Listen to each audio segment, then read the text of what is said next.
Alright. Welcome back there, everybody. Thank you for being patient this fine, fancy dancy evening. Although, one second. Let me just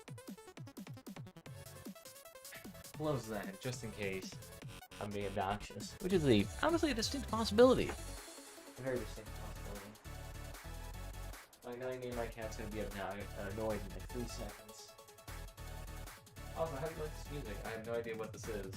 It came from like a random meme I saw, and I was like, God damn, that shit slaps, son. So now I'm playing it. Although, knowing me, there's a distinct possibility it's just probably some from weird hentai game. Although, to be fair, knowing Steam and their top sellers, I wouldn't be surprised. Steam is making so much money from those really shitty adult games. It's like the worst animation you see, and the most generic artwork and that stuff like, hot damn! Sound like hotcakes. I feel like half of those are just like crypto miners in the background. Although I think Steam would probably catch those. Oh, my face is not liking this here. Is my system resources pinged here? Yeah, it appears to be so. My GPU is at 90% utilization. Damn, son. What's major programs here? Wallpaper engine utilizing 30% of my GPU. Literally despite actually being active. That's funny. Alright. Well, let me change the settings on those then. Because to be fair, like times 16 anti-aliasing is kind of pointless. There we go. Let's at least make it 60 FPS. It can be low everything, just give me decent FPS. Like having a 30 FPS wallpaper would just be obnoxious. Yeah, it literally did nothing. And it's basically just having like a little corner here that's not covered. Does that dramatically reduce? That's funny. Despite it legitimately... Okay, you know, I'm probably just going to turn it off right now. There we go. Throw a little bit more resources into everything else. There you go. There we go, that feels smoother.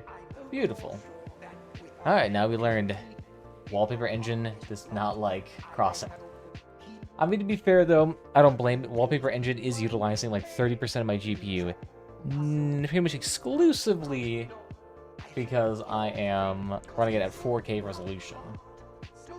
And 4K resolution alone is like, that's going to be a gig, despite the PNG or GIF file being probably like 3 megabytes. This is strangely... It's like a very fine balance of trying to actually modify the volume. Because it feels oddly like there's like a 10 to 20 decibel difference between like the very, very low points of the audio. And like it just quickly drops off. I actually have no idea what level this guy is. I've been going through a couple of the missions, and they do seem to be a bit more specific this time, which is a bit unfortunate. It's not just like, here, do mission with shotguns, do mission with machine guns, blah, blah, blah, blah, blah. And just do that, you know, endlessly at tedium. Now it's like, here's specific weapons to actually utilize. And I'm like, shit, I actually gotta do that now? Alright, let's back up this pain ever so slightly. None of that, please. And the guy with the Sumator is probably going to come around the backside here. Start placing nails in me like Bob the Builder. Ooh, plow me, daddy. Let's go. Absolutely slammed.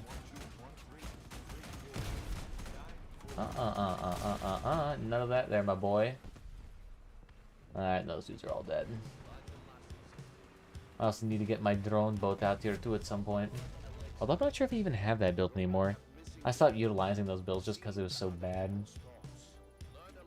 I'll be fair, anyone competent can't really fuck up those. It's really only on consoles that you really have issues with drones, and that's only because of the innate characteristics of consoles. I mean, super difficult to be precise. There you go. It should be alright. Beautiful.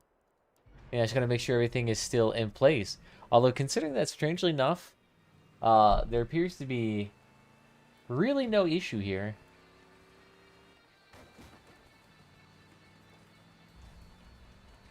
You know, despite actually being offline for a bit, everything seems to be going well. Actually, you know what? The one thing that tends to break, though, is the chat functionality. So let me see if that still appears. Yeah, nope, it's still working.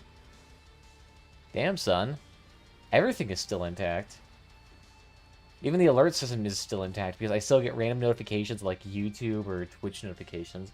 And all of a sudden I'll just hear, how are you not in fucking school right now? Like that famous, what you would call it to be, I guess, Freak Out by Ninja. God, is Ninja still even streaming? He probably has to be. The dude is a multi-millionaire, obviously. From like 2 YouTube and Mixer contracts. Dude has made more money than like 70 people. No, that's the Ed boy. You feel the righteousness of the hammer? Damn, Daniel, back at it again with a fresh new, I forget what weapon that is. It's not the Locust. That's the special variety. Cricket! Okay, there we go. See, I remember. I'm a professional Crossout streamer. Although, to be honest, a lot of people haven't really been making too much Crossout content recently. If I had to guess, probably N-Tech and... I think Mr. G is really the only one I've been seeing making YouTube content. I haven't really seen anyone else. Like, I've seen Black Hat Gaming make, like, 2 of them. Coldfire, I haven't seen anything from him. I haven't seen anything from Tree Burgers. It's been a hot second. Get him. Ooh. Yeah, so he's running away, and my gun's getting out of him from this distance. Especially being body blocked. Yeah, so sorry for being away there, everybody. Majority of my time recently has been spent playing Dota. Especially with a bunch of real-life friends, so it's like, I can't really stream that because, well, real-life people, so it'd be kind of bad for them. But at the same time, I'm playing hours upon hours of it, and I have so much. Antec doesn't do Crossout anymore? No shit! Really? I mean, Entech's Crossout formula was super basic. He could shit out videos like that in 2 seconds, find like the top 10 builds this week, and then make a video on that. He doesn't make any more videos, really? Let me take a look here. No, I guess not. Has he just been doing all these weird Animal Revolt simulators, Totally Accurate Battle Simulator? Yeah, no, been a lot of sharks. Wow, why is there so many shark things? It's like half his videos are on sharks. What the hell?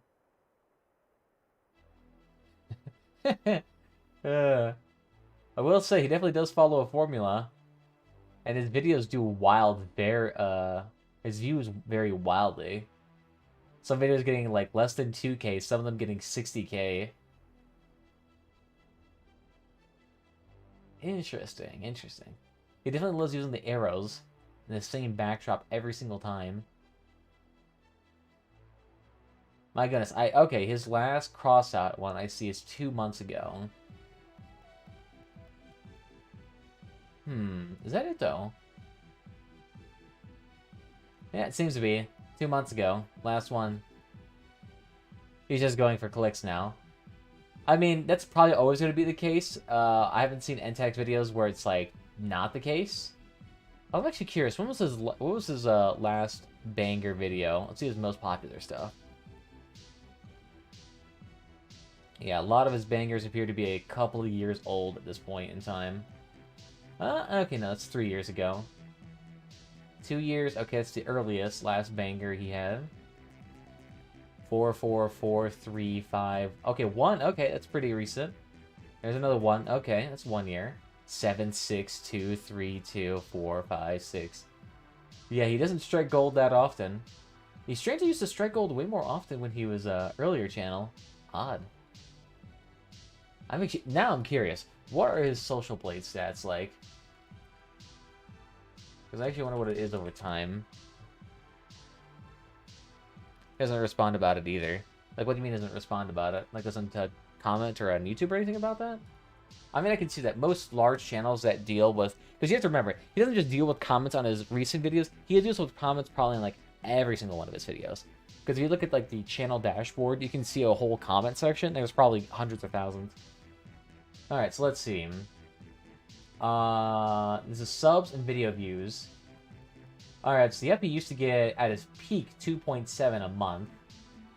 And now he's getting roughly between 6 and a million? Alright, so he's still doing alright. If he had a CPM of roughly around 4, which is pretty average. Oops, sorry. I meant to do calculator, not calax. So if he's doing it, let's average it out. What's the average between, we'll say 900,000. So 900,000 divided by, say, 1,000, and then times that by the 4. He's making approximately 3,600 a month. Approximately, if you averaged everything out. Although considering his recent average trends are approximately in the 600 range. It's not too bad. People are asking him about it, but he's ignoring them. But yeah, that's pretty common. I mean, most people don't like answering the same question because a lot of the time it ends up being like 1,000 people ask you the same question. You answer it a couple of times, and after like the 5th time, you don't really care anymore. So at that point, you just create a public service announcement or an FAQ section. And that's generally what people like to do. And so he's getting a little... I mean, he at least is staying consistent, is not dying. So he's not doing too bad. I'm curious, what is his average yearly earnings? 3.3 to 52. And most YouTubers say it's directly in the middle of that. So whatever between that would be. It'd be like 28K. That's not too bad. That's not too bad. I mean, you ain't living large, but you're living. So what was his most recent one? Does he actually have a Patreon? Okay, subscribe. He does have a Patreon. Okay. It's not linked on his channel, though. It's linked in his videos. Ha! 0 patrons. Oof, I feel bad for him. I feel bad. You know, it's ironic because I think even I have more Patreons than that. And I legitimately have not used my Patreon in ages. Okay, apparently I need to verify that this is my email. I guess to be fair, I haven't logged into my Patreon in like a year. Okay, no, it's NTAC. For some reason, I thought it was mine. Okay, no, my Patreon canceled. Interesting. Why do I have a comment on this one?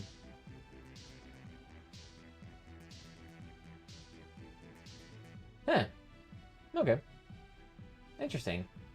I used to have one dude, but I think he canceled. Interesting, that's funny.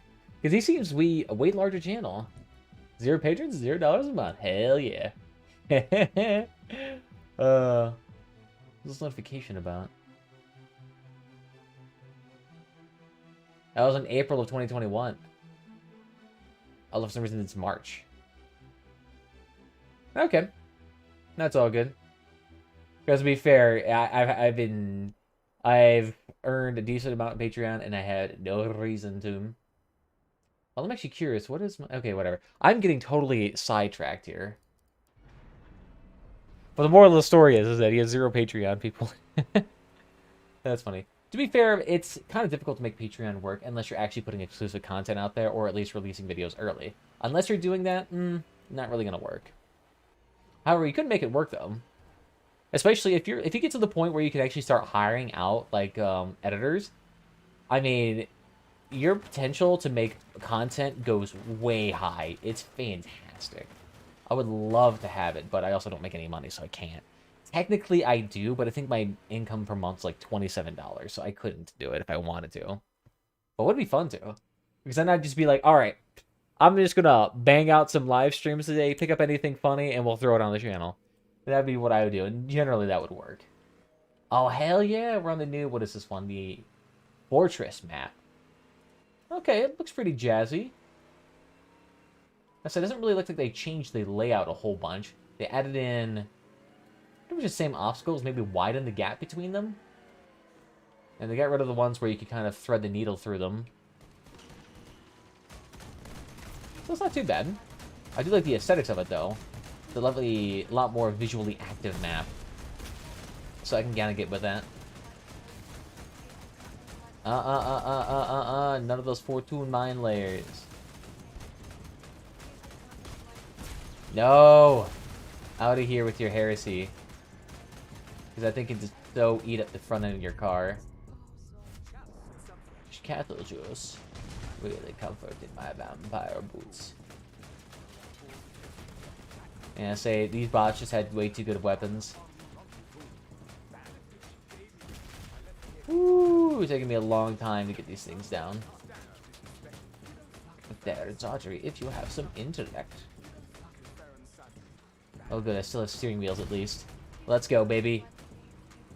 Woo! The reason why I say he's probably answering the questions. Probably the same reason as to why the Gromix started doing it. Well, that in this game is just kind of naturally fading in relevance. I mean, the developers have kind of stopped developing the base game of it and have only started working on seasons and packs, which, when the entirety of your development is focused on temporary or heavily monetized features, you're not really going to attract a very large audience or a base. So, yeah, that was going to happen. The bot spawned in with very excellent vehicles. That and, like, a lot of my team just fucking whiffed that shit. But I'm on a grind. Oh, get it. Alright, so I need to destroy 40 parts one more time, and then I should be set. And then I guess we'll just do a lunatic build after that, because we need rockets and... Although rocket launchers, does that include crickets? It does. Excellent. I think... Although I think we sold all of our crickets. We do have pyralids, though. All those are fire starter weapons. Oh, no, wait, no, we still have our crickets. We still have our 24 crickets.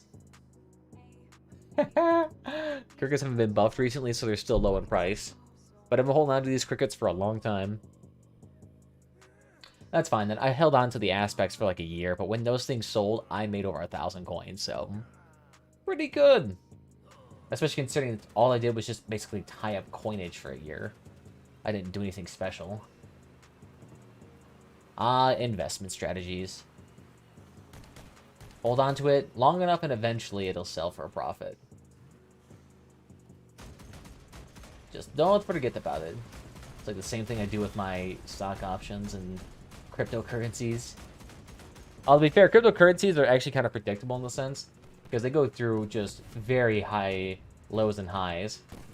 So it's like, when should I invest in Bitcoin? Probably when it crashes down from like 45 again, or 35, and then sell when it hits 60 again when the economy gets better. And there you go. Although I'm probably not going to invest in that until whatever the fuck happens here. Bye-bye, Oliver. Getting absolutely T-boned by everybody. Well, kind of like that build. I always like the small track builds because you can always get a nice uber low profile with them. And they always just look super neat. Got him. It's unfortunate you can't earn fuel in this mode. But I guarantee if that was the case, everyone would be grinding the crap out of this mode. Basically guaranteed fuel every run. Oh. That'd be so much. You're using a little bit of scrap and guaranteed fuel. Perfect. So that was the parts one. There we go. So now we need to do a rocket build on a light cabin. Alright. So I'm thinking is probably a cricket build on a growl. That'll probably be the best idea. I don't have too many light cabins. I guess I do have a beholder. No, that's medium. So it's quantum. So is that. Yeah, so the only light cabin I have is the growl. That's funny. Let's see. Blah, blah, blah, blah, blah. I feel like a lot of these I'll end up needing.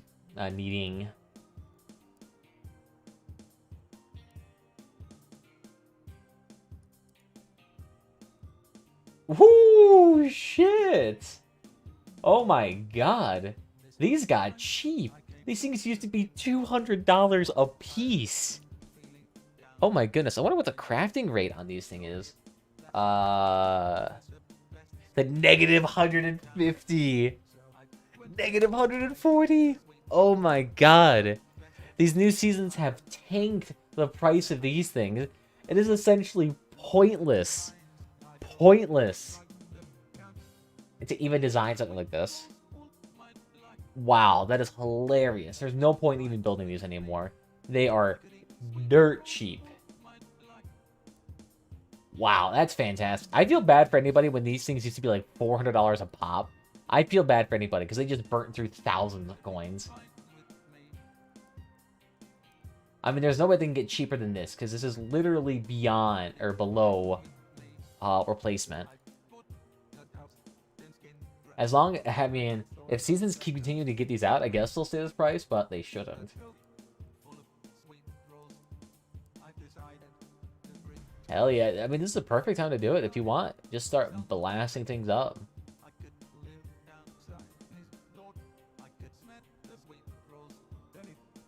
Huh, I can only buy one slot at a time. Yo, shit! I tore these jeans. There's a hole in them. God damn it. I'm going to fix that. God damn it, these are expensive jeans too. Fuck. And I've only had these for like a year, there's already a hole in them?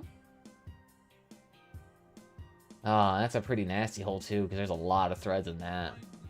Damn. Oh, damn, there's multiple holes in this. It's like the whole seam is like broken. Damn, I'll have to give that to the tailor, and that's going to be like a $40 repair bill. Okay, it probably won't be, but damn. Well, I'm going to have to replace my pants here real then. I'd rather not have my dick stick out of my pants the entire stream. That'd be quite awkward. There we go, beautiful. Alright, 1 second. I need to get some pantaloons.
Alright, we're back. Thank you for the patience. Yeah, it's weird. It's weird how, like, I've had dirt cheap pants. Huh. Well, now I just got a notice of a job application actually being reviewed. Okay. Now I need to look at this. I gotta feel it. Because I'm very impatient about this. I cannot, like, take my time. Doom music, man. Why do you gotta be so good? I don't know. I mean, it's gonna be like, nah. Okay, no, they didn't use that. So I should literally just go to my email service then. Okay.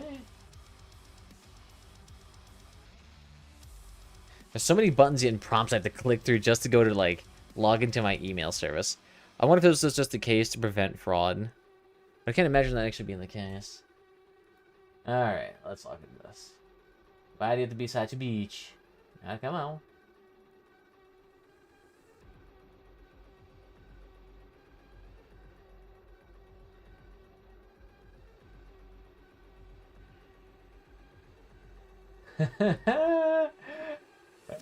Oh yeah, that's about what I expect. Alright, that's not good news. Oh well. That's pretty typical. Again, not to be discouraged by such results. Especially considering you always see like those weird Reddit posts where it's like, I applied to 600 jobs and only 2 of them ever fucking reached back out. Like, that's stupid. Especially considering how labor constrained most sectors are. It seems strange that most people are extremely stingy about who they hire. It's like, unless you're hiring somebody who's like a drug addict, generally you're going to be fine. Because most jobs don't require as like highly technical of information as you really need. Especially considering that most people just lie like out their teeth. Alright, so let's see. Rocket launchers on a light build. So let's go onto the exhibition. Let's look for a cricket. Sorry, cricket. And then a growl weapon. I could build it. I mean, this one actually kind of looks pretty cool. But I need a gas gen and a chameleon. Okay, why does it say that I can build it? I legitimately cannot. I don't think... Do I even have hovers? No, I don't. Okay. I am missing quite crucial components for that thing to work. Yeah, this one I can build, but... Is there one with 2 of these on here? Again, I don't have the wheels for that, so... Make it a bit challenging to use it.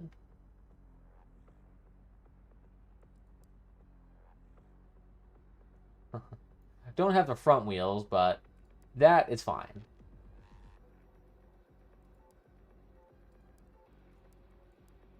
Because then all I gotta do is just swap in 2 more, so...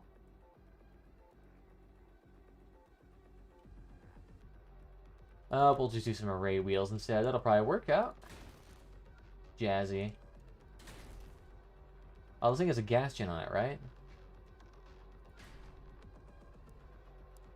Didn't this thing say it had a gas gen on it?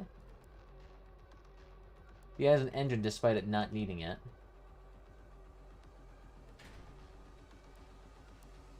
I wonder if it must be in the back then. Oh, yeah, here it is. Okay, so I don't need that. And honestly, I could just probably throw in the flywheel. So let's see. Boost reloading speed. So here's a 20% one here. This is jazzy. Can I slot that in there? Yeah, nice. Hey, what's up there, Bruno? How you doing? Welcome, welcome.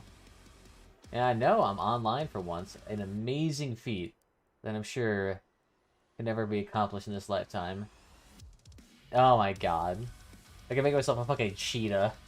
Ah, love it. I know, it's weird though. It's been a hot second since we last been online. I think it's what, been... Oh god. How long has it been? I'm trying to think. I think I haven't streamed since November. I think it was my last time I streamed. It's just after that, like after November, I just got fucking busy as hell. I had so much junk to do. And then, like, after I got busy, then I just got distracted with Dota. And I was like, ooh. I have no idea what that means. My Russian friend. I have to try something a bit more non-cryptic. Alright, so we'll see how this build goes out. Just some random build I stole offline. See if it's any good. I like the overall, like, shape of it. We'll have to see if it's actually as sleek as it seems. I just need to do it for a couple of wins anyway. And then we should be jazzy out of here. Yeet yeet!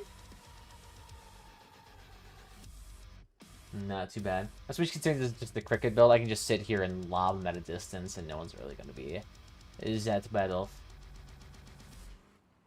Change his position.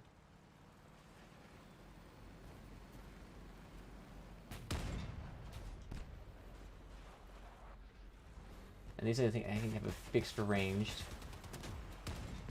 Ooh, over 1,000 damage.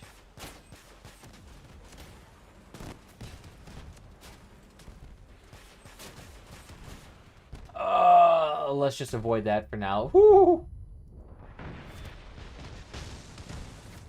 There we go. It wasn't a kill steal, it was kill secured. Damn. All that explosion damage, so good. Definitely did reduce the fire rate in these things. Because these things used to be way faster. You can just crap out these things in 2 seconds. Got him. Nice. Ooh, and a fancy parser build with a growl cabin. An unintentional seal club build. Via the 2 of my 24 cricket launchers. Okay. He's trying to disarm me. Heresy. Out of here. Peasantry. Oh. Oh, stats not the highest. Although, that's pretty jazzy. I'll say, it's easy to use these on bots just because the bots stand completely still. But anyone moving, oh my god, these things become a pain. Yeah. Oh, I still had to do autocannons and crap. That'll be fine. So we just gotta do this 7 times. Alright, so despite these actually being more specific missions, they're still not that hard to complete as long as you have a moderately filled inventory. Although to be fair, I don't expect everyone to have 24 crickets. In fact, I'm probably the reason why you don't have a cricket. I have saturated the market by absorbing all of them. I'll be fair, there's probably thousands of crickets out there. It'd be probably impossible for me to even destroy them. It'd be kind of cool, though, to actually see what the, like, quote-unquote market cap is, or how many crickets are out there. Although I feel like that information might be abused by people just to like, just snatch up as many as they can. Be like, ooh, I own 10% of the caucus market, or like, whatever. I feel like that would be the case with some people. Even though, theoretically, the market cap is unlimited. Although, with decreasing player interest and consumption for fusions and legendaries, wow. Can't imagine there actually being too many. I mean, for a while there, carcasses were not even that good. After they, like, nerfed them into the ground, the popularity of them went to, like, 0. No one wanted them. And then, as time went on, people realized, oh yeah, these things are still actually strangely good. My god, these... Does everything here block these crickets? Dang, son. You can last. Alright, bots. Roll out. Despite somehow managing to be a 3v1, he almost died. Okay, I think we almost hit every single salvo there, too. Oh, this is a long-range cricket launcher, too. Nice. Nice. Nice. Get him. Ooh, slay him. Who knows, I might do some League of Legends videos. Definitely do a lot of them. Although I feel like, I wish there was a streamer mode in that game so you can't like actually get stream sniped. That's always been a big concern with me. There's up to Fume, how you doing? Welcome, welcome. Nice to see you here. I will say though, with my time being gone, I have noticed that on YouTube, or not YouTube, but on Twitch, there has been a strange, sharp increase in the amount of VTubers there's been around. Like, the amount of anime-inspired VTubers out there, it's a lot. Then it's also really hard to tell them apart because beyond the, like, obvious, you know, aesthetic differences, personality-wise, a lot of them share very similar personalities. Yeah, because whenever I go into, like, LSF, I just like to see, like, whatever bullshit dramas going on in Twitch communities. And it's just, a lot of them are just, like, anime children videos. They're just like, oh my god, here's a person with clearly English being their, like, fourth language, and they almost say the N-word again. Ha ha ha. It's like, okay. Oh yeah, where have you been? Watched you on YouTube. Yeah, I've just been busy, man. Like, you, I know, oh, thank you for the follow, my dude. I'm so straight, I could suck a dick and it wouldn't be gay. Absolutely. But, just November and December were really busy for me. Besides, you know, a lot of people tend to go on breaks during this period of time, so it's not terribly out of character, but for me, it's just legitimately had a lot of work going on, and then on top of that, you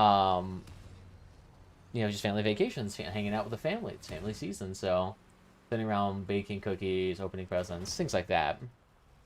And then after that, I really just got sucked into a lot of Dota. I'm playing a shit ton of Dota 2. Unintentionally or intentionally, I don't know, but damn. Can I play that game way too much? Especially with the brand new season coming out and, you know, all the fancy dancy stuff like Agnem's Labyrinth. Ooh. Oof, my ability to turn has gone way down.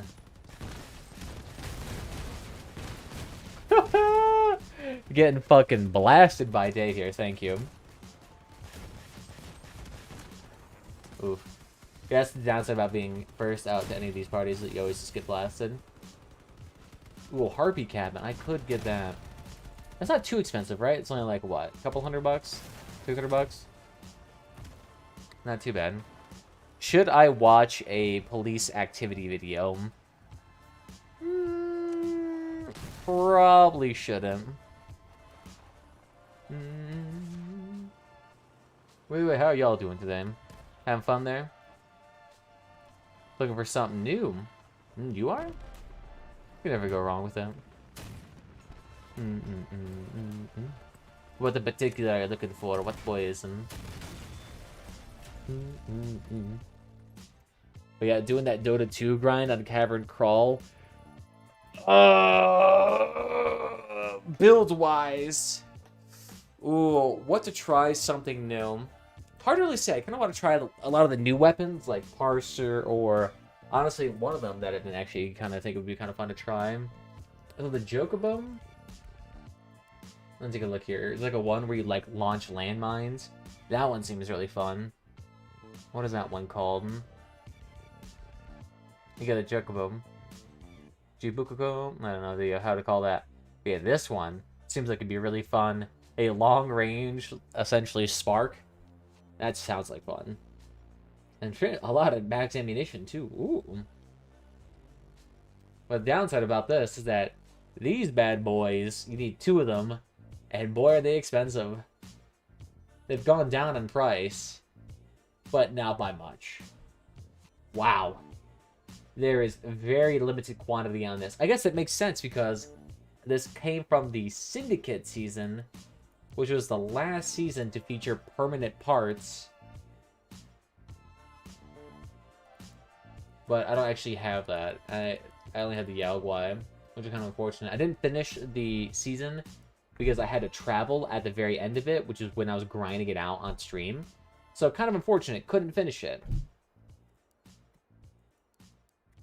That I couldn't buy the season pass either.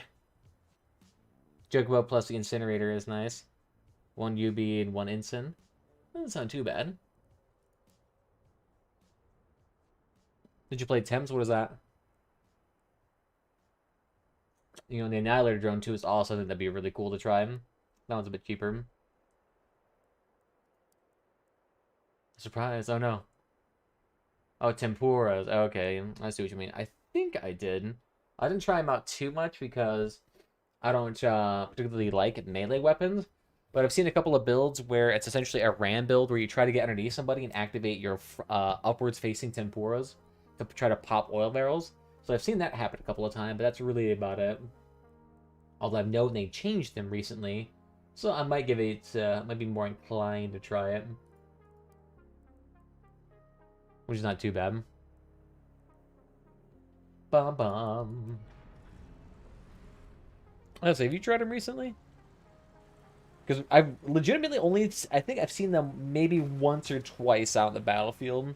I've never really seen them out in, like, huge quantities. Utilize it more like a one-hit build. Makes sense. But I still legitimately have never seen it out in the battlefield.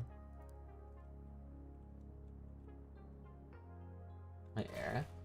Plop those right here. Might as well. I need more steering anyway. A lot of weird skins in here. Flame. Seems edgy. Oh, for a second I thought patrols costing me like 200 coins. I was like, what? Like a reloading lance. Makes sense. I started considering how close you have to get. It's always funny because I remember seeing the video showing off the tempura, and it's like these two dudes driving perfectly in flat. Okay, well that was weird. Landed it perfectly though. But you always see the video of like them showing off the tempuras, and it was just them driving perfectly in a flat line against each other, and the dude activates it and takes off a wheel. And I was like, that's your showcase of the weapon? That thing makes it look like a ship. What PS you usually play on? It varies, honestly. But it usually vary between, like, whatever my 11k build is to about 6k. I generally don't go lower than 6k. Although, what's my power score right now? 5.6. But it's only because I'm using the Growl Cabin. I just thought it was hilarious, though, because it's like, you're trying to show off, like, the major use case for this, and it's like, de-wheeling somebody in a very risky situation. It's like, yeah, I don't want to try that. I'm gonna die. Shiyuzo. Sitting there and getting blasted in the cheeks. Yeah, this is a bad. There's too many triggers here.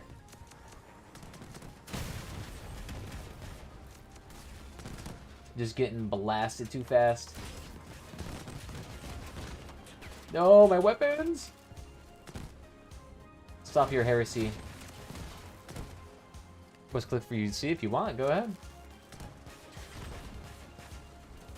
Ah, oh, damn it. They took out my wheels right at the long time. Yeah, I could try to do. Let me modify this build. It's probably an old one, but what I'm thinking of. So let's not post the... Actually, you can probably keep that down there. Because we got a decent space up here. That still gives us 2 space. So we can just probably do something like that. And then we can just flop in a small armor piece.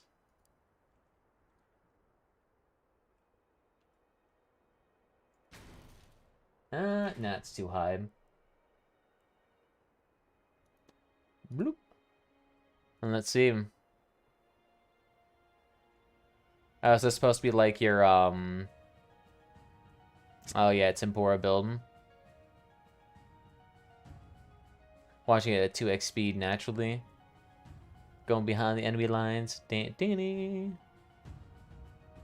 Oh, almost risking that turnover.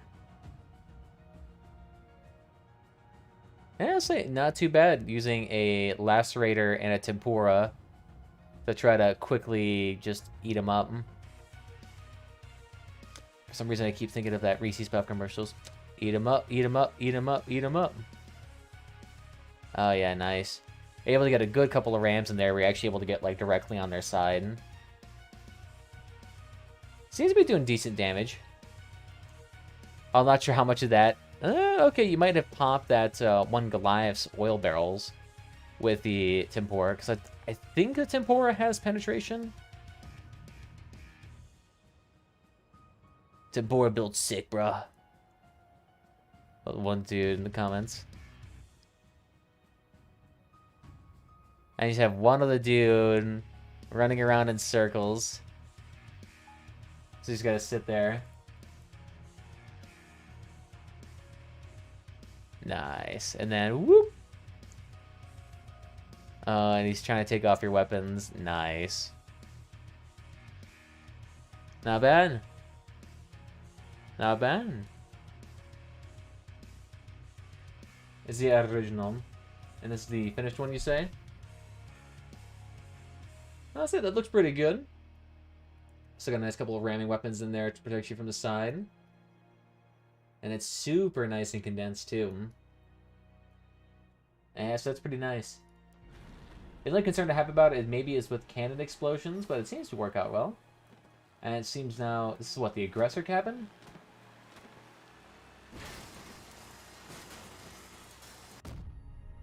Not too bad. How is it? Does Tempora last super long? Okay, so it's a charge up you have to utilize. Okay. Okay, I see how it is. And then, boop. Okay, it's kind of hard to tell because the last rate does so much damage there. Look at these line. How much do these actually do? Okay, 150.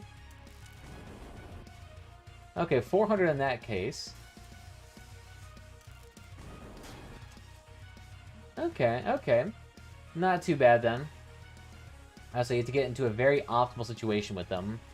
Because I say if they are elevated at all, or you're not elevated at all, then your ability to do damage might be a bit limited. And get real close with that. But yeah, if you're dealing with like a super light build that only has like 1200-ish HP and you're doing about approximately 400 with these things, could be a good way to kind of melt them. But usually the collision damage alone and then a big floppy like that will generally get them. But yeah, that's pretty good though. Very nice. Last to get spiders and hovers. Yeah, so definitely with the vertical ones, you definitely be able to get a lot more height out of them. The Temporas, they really only have a certain, actual damage range that's very minimal. And it is for what weapons to put on a Growler Hover. Summaturas maybe I stuck with cannons and wasps. Yeah, anything with a long drag time like that is going to be a bit hard. And you don't want anything with major recoil, so autocannons kind of get out of that. Generally, people like to use medium to long range guns with that. So unless you have Scorpions, you're probably not going to do with that. Mediums I know people like, but that's a cannon. And it has a lot of recoil. Machine guns are always a great go-to, especially frontal ones. Those are always pretty nice as well. Also, extra 7 to 20% impact damage. Yeah, they definitely would help out. Especially with the aggressor, if you ever manage to get that like fully charged and get it out there. Ooh, yeah. I think that requires you, what, to drive in a straight line, from what I understand? It seems to charge up, though, relatively fast. Beyond that, I'll have to see what else is out there. I mean, I know there's people who've even managed to do pretty decent damage with the Aerothorn on hovers. Like that old Kinect Riders event weapon that like no one wants because of how weird it is. And how like it only has a certain activatable range. Okay, yeah, this thing at range is super inaccurate. Despite being made for long range.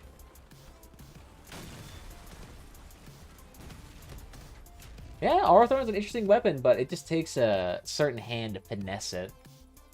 Because it has a certain range at which it explodes and then deals damage. But like, if you do it beforehand, you do barely any damage. If you do it after, you only have a very short range. So you have to be very dialed in with that to make it work.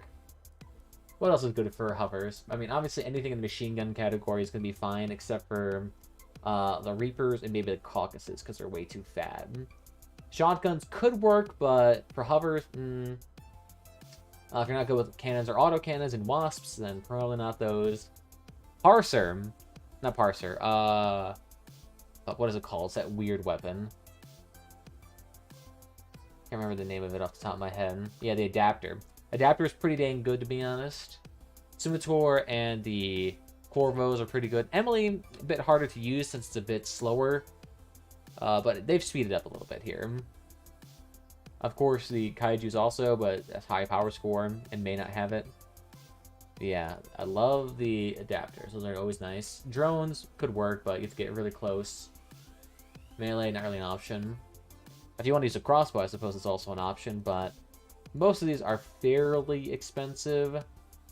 That these two are not terribly impactful for teams. Energy weapons, everyone likes using these Quasars and the Pulsar because they don't have any recoil. Those are pretty good options. Well, if you wanted to go for like just straight damage dealer main core, then these three, the Synthesis, Prometheus, and Helios are always great. Triggers, again, short range, so you might have a bit of an issue with that. The Yokai, it's alright. Assembler, also a pretty common one. Also, I haven't tried the Young Wang, but you only need one of them. Wag. Oh, fancy. Yeah, see, if you look at the Arthorn's shot pattern here, font symmetrical. I mean, I can see that because if you're using a short range build, kind of necessary. But yeah, if you see it there, you can see it where it has two parts, the first initial burst, and then it pops out. And that pop-out portion is all the damage. That initial burst segment, not so much.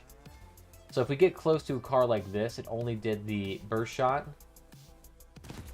That's how much damage it does. It's a lot of impact, but not a lot of damage. You can see it's roughly around 145 for 3. But if you get out a little bit, you can see it does like 4 times the damage, 5 times the damage.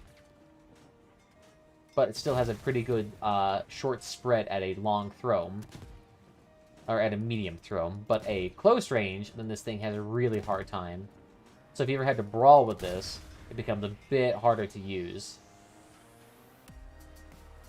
Oh, and you have the drifting cabin on this as well.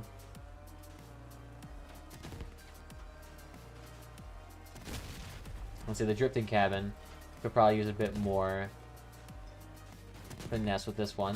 But it's not too bad. You can easily just drift around super gently. And so it's kind of hard to do it at a very close range. Yeah, very minimal damage. But yeah, it's a good weapon if you want to give it like a challenge a try. I love using the Sumitoris. It's like a junk bow, except it has the range of a cannon. Yeah, true. Especially if you charge it up, you can definitely get that nice pinpoint accuracy with a lot of those little, I guess, rebars. Pretty decent. Honestly, boss can have a really easy time with it since they're able to get some decent accuracy off on it. And it has the potential to strip very well. Because it has fairly high single target damage. Only downside, I think they're still a bit slow, but I think didn't they enhance the turn speed when they're charging up? Didn't they recently do that? So I want to say they did. Although I don't remember off the top of my head. That sounds about right, though. Man, strangely long time for patrol here. I said the reason why I'm doing patrol instead of regular PvP matches is just that patrol is way faster when it comes to doing seasonals. Like, you can crap out seasonals when it comes to using patrols as opposed to using anything else. Because for some reason they only want you to do missions, they don't want you to do PvE at all. Probably because PvE, not necessarily the funnest of mission types for a lot of people. But then you can always just blast through these in like 2 days. I remember just grinding out the last season in legitimately 2 weeks. Or 2 days. Oh no. Here, why don't you stop moving there, Robert? Alright, I fucking whiffed that shit. Damn, son. And that just got blasted in the backdrop. You alright there, son? There you go. Kill secured. Totally did not steal that. I'll be fair, very few of the missions are actually based off kills. It's all based around assisting, which is nice. I always hate missions where it's like, you gotta kill people. It's like, kind of hard to do that in a game where like 12 people can do damage at a single target at any time. Hey, nice. Alright, so 2 more wins and a couple more damage. Complete 6 battles and raids. Ooh. That's honestly going to be one of the longer things to do.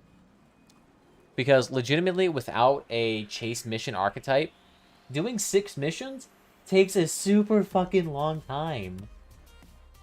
I mean, you have to remember that each mission probably ranges in the neighborhood between 7 to 10 minutes. So when you're doing 6 of them, nearly an hour of work sometimes to do one mission type. Damn. It's a lot. And to be fair, honestly, PvE missions used to be way, way, way, way shorter. They used to be in the neighborhood of like 3 minutes. Like, and the only one that was really long was Convoy. But Convoy compensated you by giving you more rewards, so it was kind of worth it, since it was less logistics with fuel. But you ended up spending like 8 to 10 minutes. But if you wanted to do missions fast, they had 3-minute ones. Like, you had one where you literally just went there, grabbed the item, and ran back in as short as possible of time. Enemies just constantly spawned, and that was the mission. There wasn't like any gates or time wait or any. No, you literally just go in, grab, and get out, and that's it. And if you're able to do that, congratulations. I think an indication on Arthorn will help people measure distance. Could be an indicator of some sort. But a lot of that, I feel like I just got to end up with the feel of it. At least most of the time. Arthur's really the only one that really have to really measure distance, though. Because most other weapons, you can pretty much just get away doing it whenever. And the crosshairs could turn colors. Yeah, true, that would be nice. Or if they just literally had, like, a range indicator, like, where you're pointing out how many meters out is that, or something like that. That could be helpful. But, we'll have to see about that. Maybe they'd see that as being too obtrusive, or making the menu too cluttered. I mean, to remember, this is the game where, instead of actually giving you, like, solid numbers on the stats of the weapons, they just give you, like, bars. Instead of telling you, oh, this thing can shoot a maximum of, like, 75 meters. It's like, it can shoot this far. It's like, what does that mean? I don't know. And all these measurements are completely relative, too, so they're mostly useless if you try to compare, like, 2 weapons out of class of each other. This cannon does 7 bars of damage, this one does 8. What does that mean? I don't know. Doesn't mean anything. Alright, that dude's out of weapons. Bye-bye. Woo! That equalizer build's coming for the giblets. Oh yeah, see? And honestly, bots would be way more deadly if they actually had the ability to change targets. The only time they ever change target is when the person's invisible. The giblets. Yes, feeling the giblets. Alright, seasonal, what we got there? Alright, close, close. I think 1 more, probably 2 more if we're not going to do any damage. So nice though. But it's like in the time you do a couple of patrols, you could do like maybe 1 PvE mission. With a potential to actually lose it. They will still shoot you after cloak. Yeah, they shoot you for after a certain amount of time. And then after that, they disengage. But they don't shoot you for like 2 or 3 seconds. I think then they change target. Like, they'll still shoot the area that you're at for a couple of seconds. And then after that, no. And this is generally how it works. I don't mess around with cloak too much, nor with bots. So I don't know too much about their behaviors unless they changed it recently.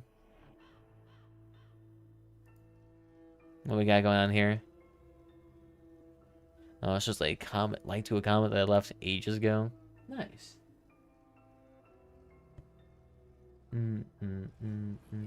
Streets like a cheat sheets in a rap game with no cheat sheets. That bitch say she got a sweet tooth, so I gave her that sweet treat. Gave her that not treat. I don't know why I know the song so well. It's funny because I haven't even heard it in months either. Ooh, medicine coming in. With a hot... Oh, God. Right out of... Oh, hello. There you go. Just stand right there. Yeah, let me get that multiple thousands of damage. That one's gonna die. Ooh, beautiful. Is that dude using... Okay, no, he's using the Spark. He's not using the Tesla. I was like, damn, son, you rolling high bucks here. As for the best, though, bot should be... That's a good for someone to see him just disappear.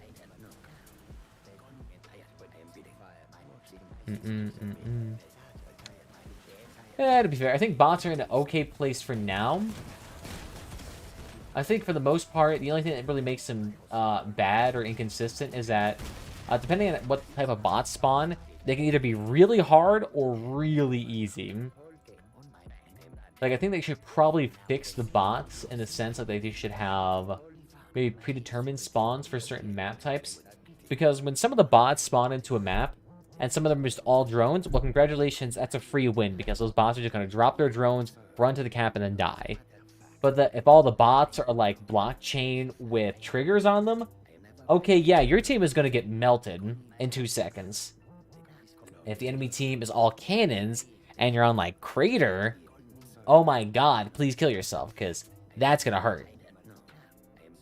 They need to turn how they aggro down. Yeah, my guess is they just need to change it so they are a bit more likely to switch targets, because the fact that a cannon bot will hyper-fixate onto a lance build, chase them across the map, and then try to shoot them, even though that puts them at a horrible disposition, like, it doesn't make sense. Like, the bots are not intelligent in any slightest way, so a lot of time you can just cheese them without any really thought. Alright, let's see. What challenges do we got left here? Destroy parts. Using... Okay, sweet. So mostly just doing autocannon ones. Okay. I can do that. I can do that. So what I can do... Actually, let me go ahead and save over that. Then, where was the other one I was using earlier? I cannot fuck with you. Boy, you're a degenerate. Here we go. So, get rid of these dudes. Don't need them. And then throw in... Yeah, oh, you at that chunky boy. It was in here a second ago. Where was it? Like, I'm blinking out real hard here. I got the Storm's Whirl. Here they are. Yeah, Triggerbot is overpowered, my dude. I've lost so many games to their fucking impeccable aim.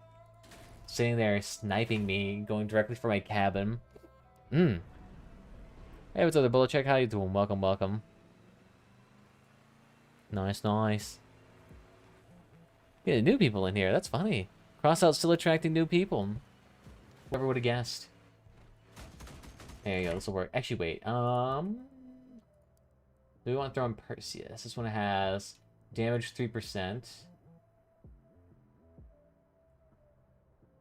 Oh, we'll do hands, because then we at least get more cabin damage or cabin durability. Although, there's Master Jack or something for them. Nope, not really. Okay, yeah, hands are still better. Hans is better because you just get that wheel durability, that cabin durability, and that reputation. There's a lot of generalist, like, perks with that. No. I need to actually max out these dudes. Majority of them already have, like, fairly high level. I just need to actually train them. Although, do we have any of them that are actually not low level? I feel like a potential a few of them might not be. Ooh, come and look upon the heart. Upon the heart. Ooh. Hey, someone's using those machine guns. First time into the season, just getting those.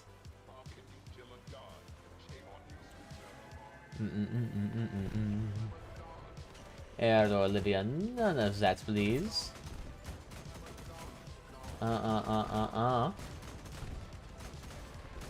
No running away here. Pain on the spectrum. Yoink. I love it, these bots just being nice and standstill for me today. Excuse me. I just checked. Is Crossout still interesting for someone? Oh yeah, I'd say Crossout is still interesting. It just depends. Are you in the mood for a building game in the Mad Max setting? Destroying your enemies on the battlefield? Then yeah. I feel like a lot of people are just like, will this game immediately, like, suck me into 1,000 hours or, like, nothing at all? And I think it kind of exists in the in-between area.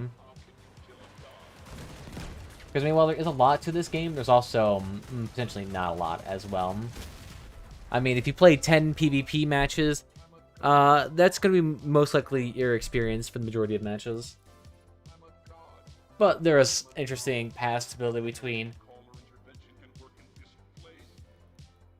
Because if you look at the amount of weapons that you can actually be creative with, it's a lot. Sure, a lot of them are locked behind paywalls now because a lot of them are seasonal weapons, yes. But there's still a lot in here that you can work with that are fun to play for many hours on end.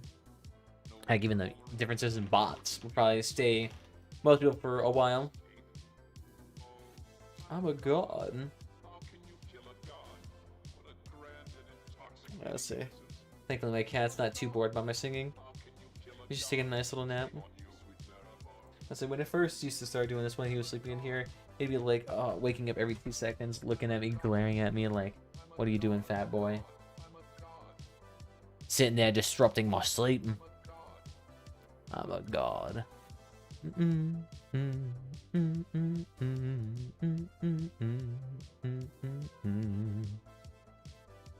This game is probably 10 more for people who can build. Yeah, definitely. If you like building, it's definitely going to be up there. Building's nice, but the issue is that I can't really do building on stream because for a lot of people, that's just me sitting here for like an hour and a half building 1 or 2 cars, and it's just like, people really want to sit here and look at that. I mean, you gotta be a certain type of psychopath to sit here and watch someone build a car for like 2 hours. Man, these guys just do not care. They're all running. And all these dudes are completely stripped just with one little fire pool. None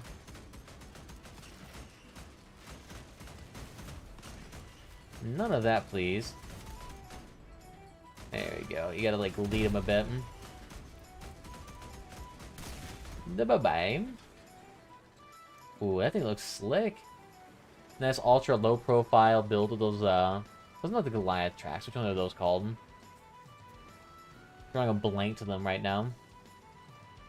They're fun to play on. I like track builds. The only downside is that tracks are just still really slow. You basically have to get the Eagle engine just so that you don't get outrun every 2 seconds. When it's like, okay, then I can just throw in like 2 little itty-bitty wheels here. I end up getting just a lot more in terms of bang for your buck. Yeah, boy. Where are you from, my dude? I'm from the great old US of A, if you can believe it. That beautiful country. Europeans like to trash on it, but nah. America number 1. America number 1. America number 1. And what? Probably not good things, but we are number 1. In some things.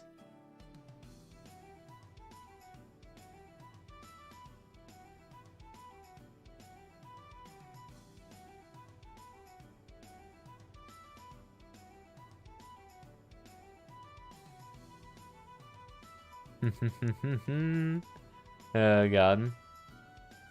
Why don't even go on Twitter? See people's dog shit takes all the time. And just the weirdest ones too.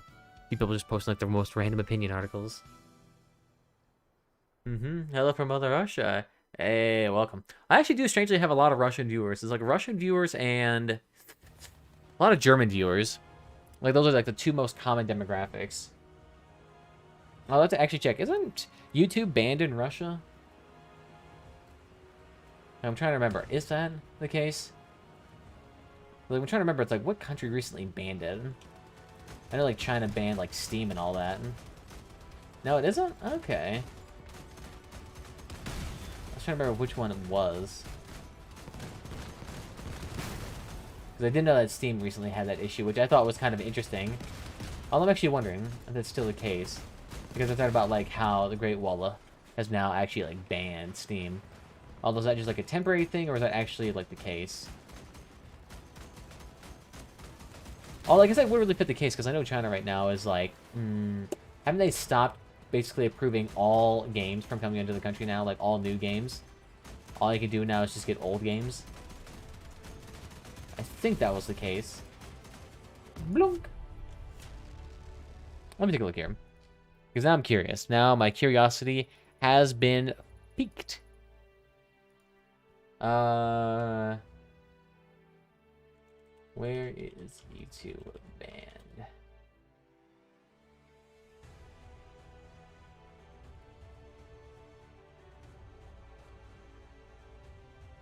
Or has been blocked before. Okay, so it's been blocked before.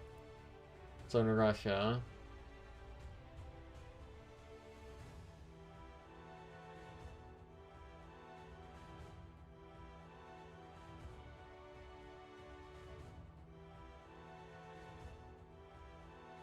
Okay, YouTube blocked 2 German language channels run by a Russian state.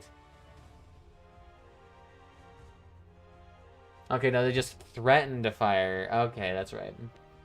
That's right. Russia threatened to ban it because they banned, I think, a couple of misinformation channels, which is kind of funny. Okay, okay. Yeah, and it definitely is blocked in China. That makes sense. That I can understand. Although it's funny, though, because you always see, like, on YouTube, there's, like, Chinese state-owned YouTube channels. And it's like, well, why? What now? Why is that the case? And now let me take a look. Is Steam banned in China?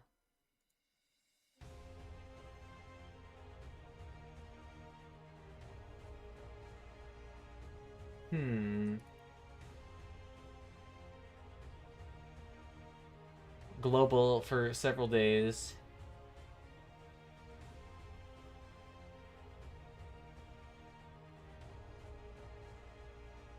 So what's their actual release here?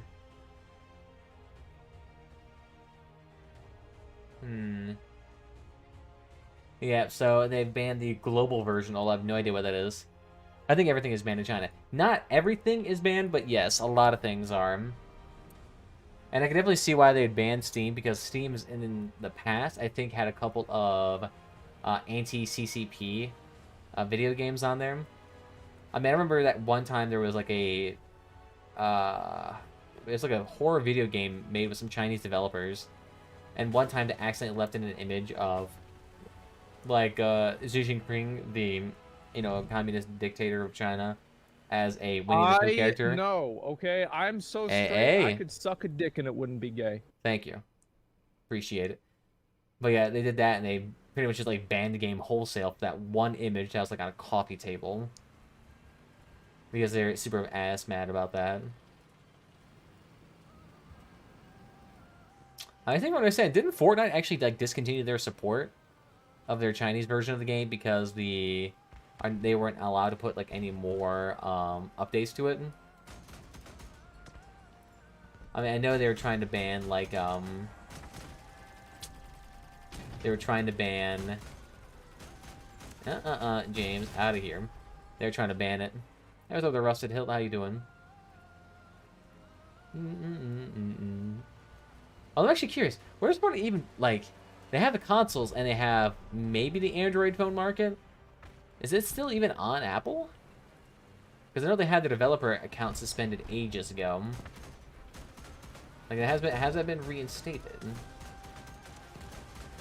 Joseph, don't you dare run off there, you fucking cretin. Oof. My accuracy on this is a bit shaky right now. Ooh, slaying. None of those triggers, please. Nice. Now they're just able to take all those hits. Ooh, slaying. It's like, this dude is completely ignoring me. They're like, nah. Don't need to worry about this dude. Let me just take off his entire cabin. Was that another email? Nope.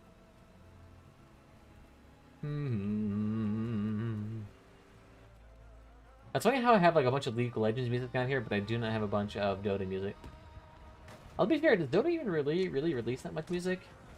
Like, I always see music packs for like the ambient sounds, but it's like, do I really want to like listen to a bunch of like one layer of a like 7-layer track here? Maybe not.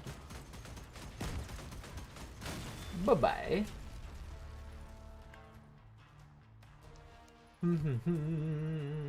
Alright, seasonal challenges. What else do we need here? Nice. So we need...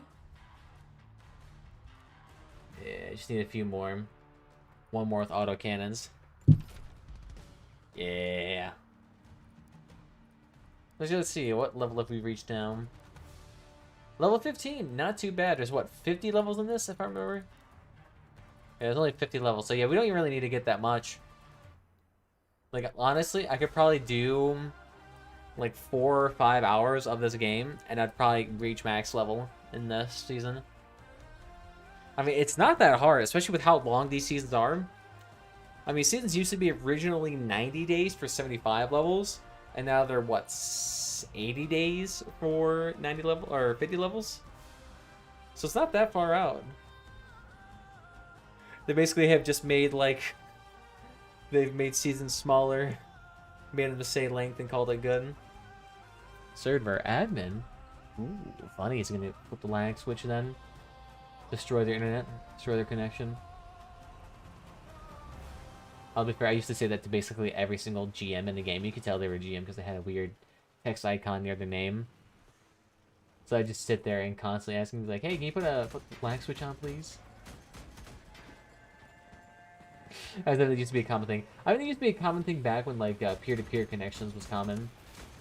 Like in old Xbox days.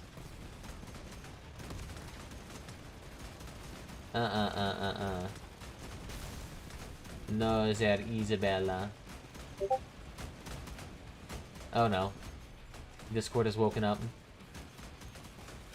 We cannot handle such heresy. None of that, please. Ooh, the blockchain's coming in there. For the instant evisceration of car parts. Ooh. Alright, last one. Nice.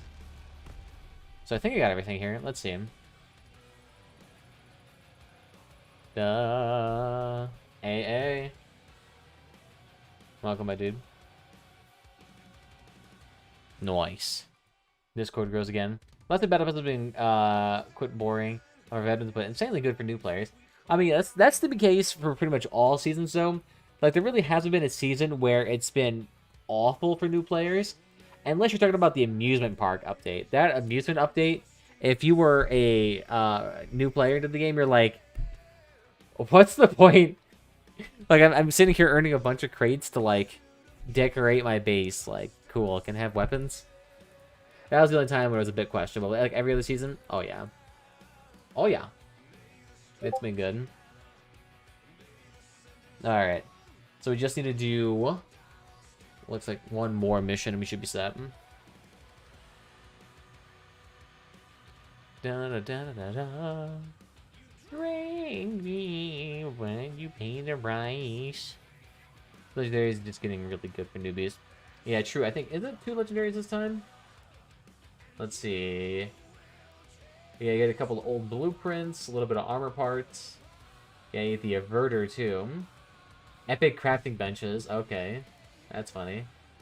Blueprint storage. Oh, yeah. Oh, yeah, the master cabin. I have no idea what that one was. I completely forget what the master cabin was. I haven't seen anyone really use it either. Got an interesting pancake design, though. Super flat cabin. Oh, was that master cabin the one that actually reduced or increased resiliency of a part? Was that the... No, I was thinking of the train, the mechanist cabin. Damn, Daniel, flying back and forth. Ooh, kill him. Oh, damn. Absolutely fleecing Izzy cheeks. Kind of hard to defeat the parts when they're like a lot of these guys have builds that are super beefcake. Is Master self-repaired? I thought Master was the one that increased your part durability based on the total durability of your car. Like every 1,000 hit points, you get like an extra 100 or whatever, or percentage-wise. I thought that was it. Unless it's been changed. Nice. I'm saying I'm like blanking out hardcore right now. Hey, nice. Let's see.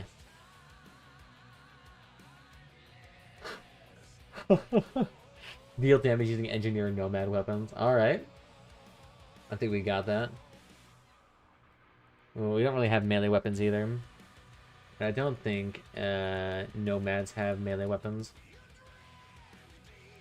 Unless a boar is in here. No, it's not. Yeah, that's what I'm thinking. It was a legendary train cab. Let's take a look here. Reaches 1,000 points of durability. Increases the durability of the weapons mounted on the cabin by 8%. Maximum is 25%. So 8, 16, 24. So you need roughly like 3.2k HP. Which is not too inaccessible for a mass limit of 24,000 kilograms. Not too bad. How much does it weigh? Weighs 5,300. Okay, so the mass limit on this is actually in the 1,900 range. No, 1,870. Okay, okay. I don't think I'll look at the other rewards. Just play wedge builds. Those wedge parts are melee damage also. Makes sense. Honestly, I have a boar build just for that specifically, but I'm not too worried about it. Let's see, what is this one here? When the module is activated, the cabin heats up, and when it's deactivated, the cabin cools down for within 5 seconds, restoring up to 10% of the durability. Ah, okay, okay, yeah, so this one restores durability, okay. Hey, you can restore quite a bit of durability with this. And you could easily surround this thing, too. So you could definitely slap on 2 machine guns here, wrap this thing up, slap on maybe another machine gun up here if you're really feeling it. Or honestly, you could probably just slap on a cannon on each side, barely touching it. That could work. This is also pretty cool, too. I always like seeing CKs or caucuses. Caucuses don't get too much love. Let's see what else we got here. Oh yeah, the waltz I really don't care about. Oh yeah, is this the Helios one too? This is the Helios or the Prometheus? Okay, yep, Helios. Let's see, anything else in here? Yeah. I'm actually curious. How much of this battle pass is just old stuff? So let's see. So 2 levels of old stuff. 3. 4, 5. Alright, so 5 out of... So 10% of this is legitimately just old stuff. It's 5k on the market? Really? The train cab? Or not talking about the other one? Yeah, that makes sense. Oh, wow. No one wants it either. Wow. How was this thing $5,000? Oh, wow. Okay, you can see. Legitimately interesting. Are they literally just prevented from selling it lower? There's no one buying it. Is it legitimately no one's buying it? But there's over 138 orders. I think the issue is that since there's no sales going on for this item, since there is no sale for this, they actually can't lower the price because of price corridors. Because price corridors adjust based on sales, I believe. So if there's no sales going on, I think the price corridor can never fall. So I think this thing may be stuck at 5,000. That's funny. That's funny. So this thing's legitimately stuck at this power score. Or not power score. Stuck at this price. Yeah, those old balloons have reduced crafting cost. Yeah, but the thing is, they're still not permanent. Which is really kind of negates the cost of it. Sure, you can get, you know, temporary cost reduction and all that, but if you can't make them in unlimited quantities, then congratulations, they're always going to be really kind of expensive. Because then after those are done being crafted, then congratulations, there's going to be a supply constraint, and then that drives up the price of it. So it's stuck on 5K, people start buying it. Wow. I think so. I think that's how price corridors work, because I don't think they just naturally go down over time. They have to be forcibly brought down. I mean, otherwise, they're, do you stream only Crossout? I stream other games occasionally, I just haven't recently. Like I said, this is the first time I streamed in like 2 months, so that's why. Yeah, it's a weird thing about that.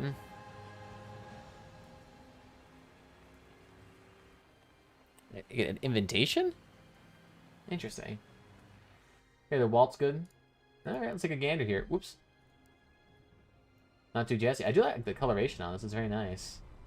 The walt's full. Is this the one where you have to, like, shoot below, or... Oh, interesting curvature pattern there. Complete spin boy.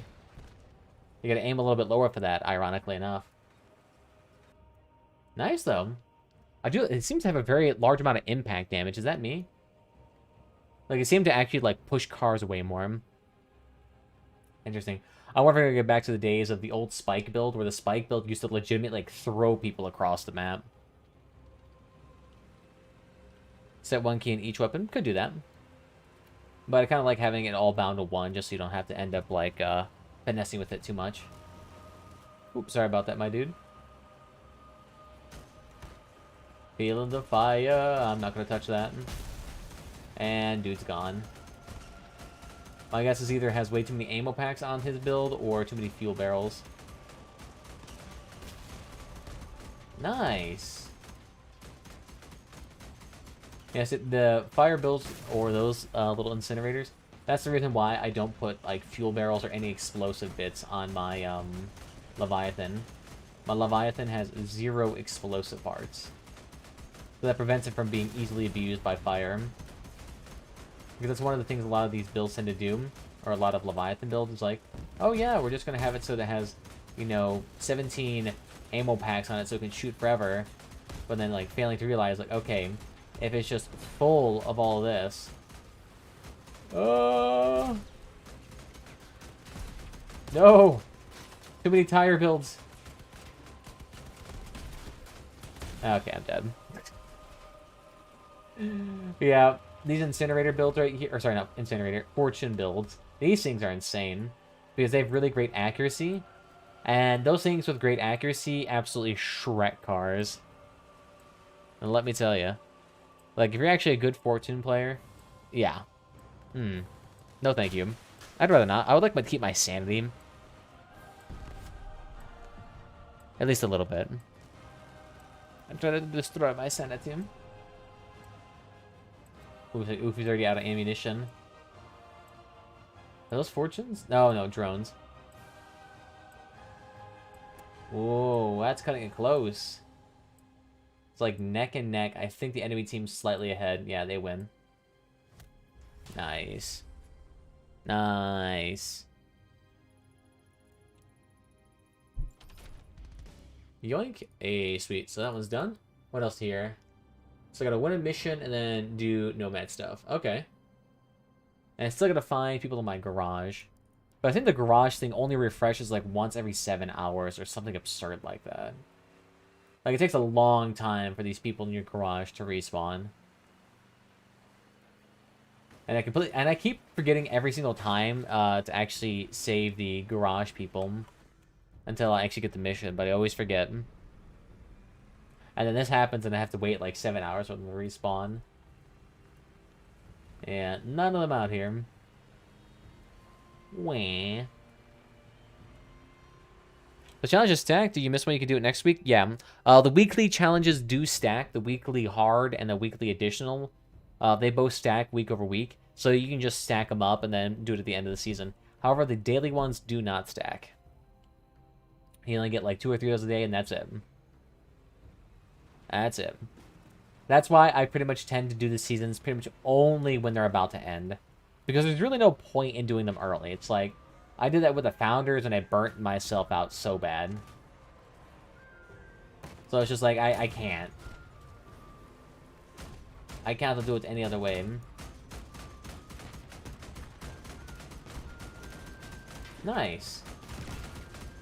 You see, you just gotta love these bots. This dude nearly killing himself, just trying to get a little bit more fire on the dude. Like, aren't you just a cute little car? Bye-bye. Is there a little boy?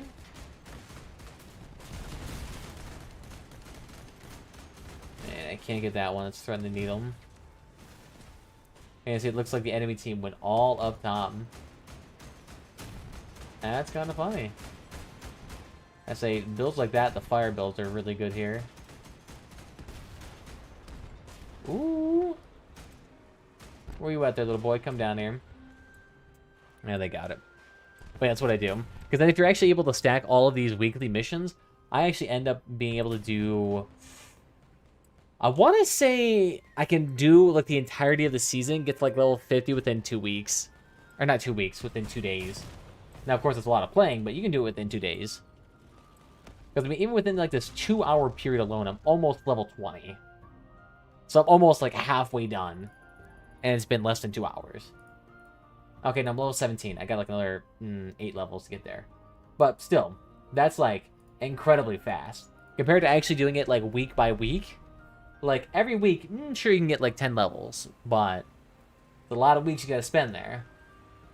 And sure, every day you may be able to get, like, there's, like, what, 4 missions? How many daily missions do you get a day? Yeah, I have no idea. I think you, like, get, like, what, 4 missions a day? And they're, like, what, 700 apiece? So you maybe get, like, 1 extra level a day, 1.5 levels extra a day if you actually do your daily missions. Which is alright, but it's like, I really don't care about it too much.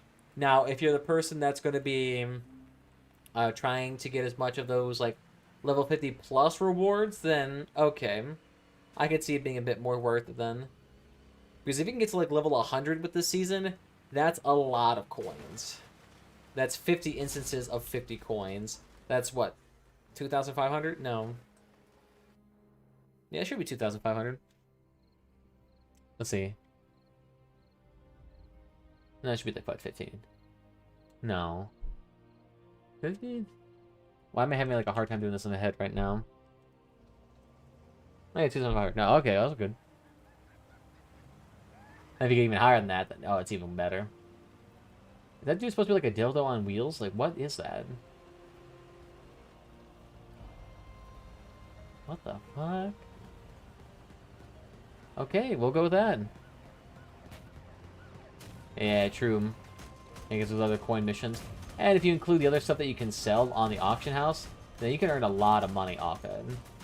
Which is probably why the game has been suffering from some pretty severe inflation. I mean, unless you're getting the battle pass, you're probably actually losing a decent chunk of value from your account just from inflation alone. But that also means you potentially earn more from doing generic stuff like PvE missions. Still not that terribly jazzy when the price of caucuses goes from like 200 to like 600 coins, despite it being like a $600 part. Still not as bad inflation, though, as the console marketplace. I feel bad for you guys. The price of your shit on console is insane. They need to have, like, a 20% coin takeaway from each sale, because, wow, is that stuff pricey. Like, the potential to earn money on console is probably way higher, though. Like, probably actually selling a stack of scrap metals. I'm gonna get you a pretty penny. Well, I'm curious if they're ever still going to do that mobile Crossout game. I know it was popular in China. I think it was actually a Chinese game for a while. And they just stole the IP to it.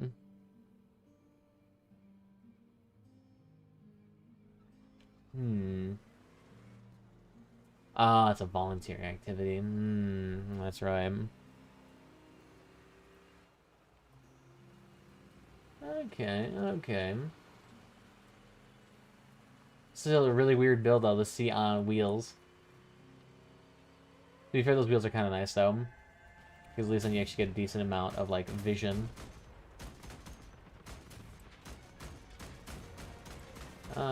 No running away there, boy. I think you do, like, what, 50,000 damage? So I need to do a decent chunk anyway.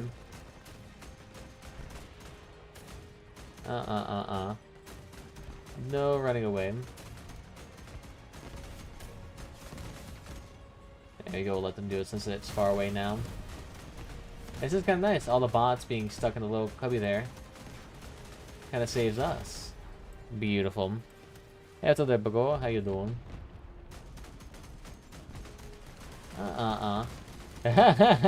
And this boss was just shooting the howitzer directly into the ceiling. Good shit there. I'm sorry they didn't lose the weapon.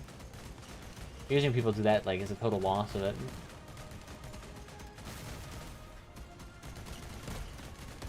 And bye-bye.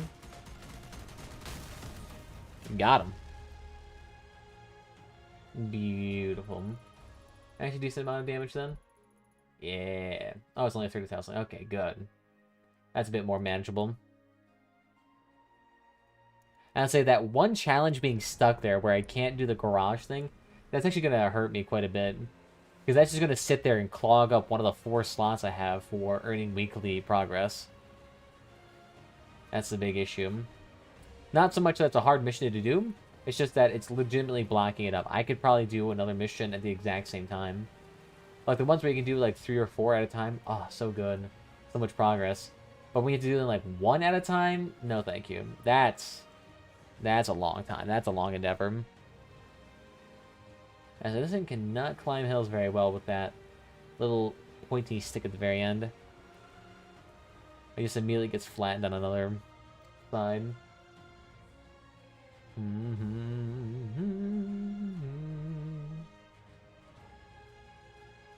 Ah, my eyes be tired right now. Oh, 40 songs in here, not bad. Bum bum bum bum bum bum bum bum bum. Bangalore. For some reason I'm thinking of Mandalore, like as in Mandalore Gaming. Good YouTuber, but covers the most obscure games before him.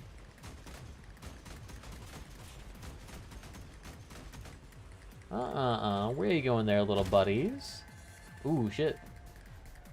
Weapon almost came off. You just stay right there. Yeah, give me that. Delicious. I know. Oh my god. Okay, I'm so straight. No I could fortunes. suck a dick and it wouldn't be gay. Thank you. And don't worry, you're not.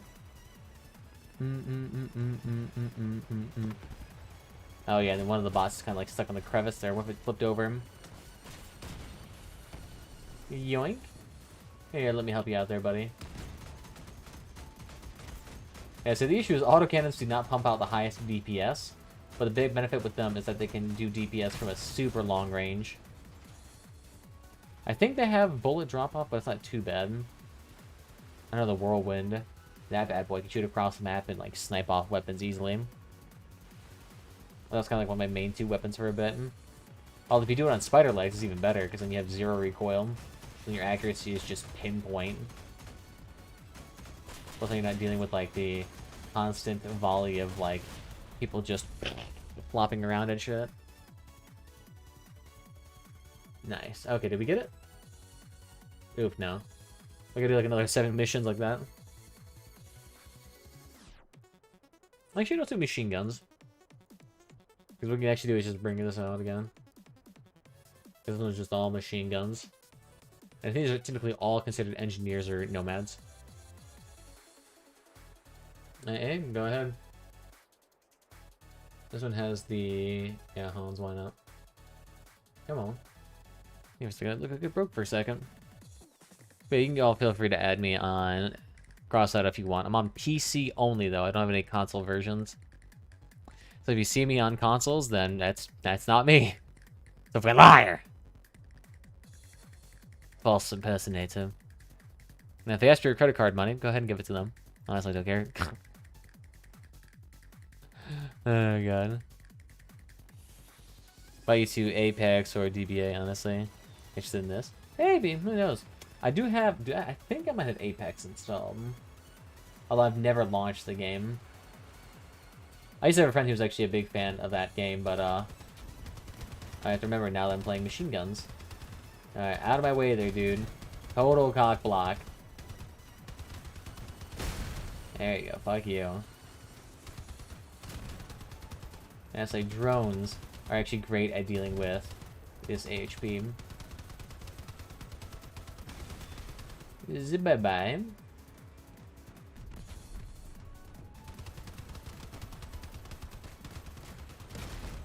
There you go. I just need to get damage. I really don't need any specific damage.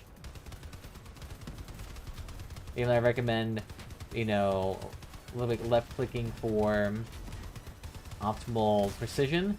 We don't really need precision here. We just need damage in general. Because we're basically guaranteed to win.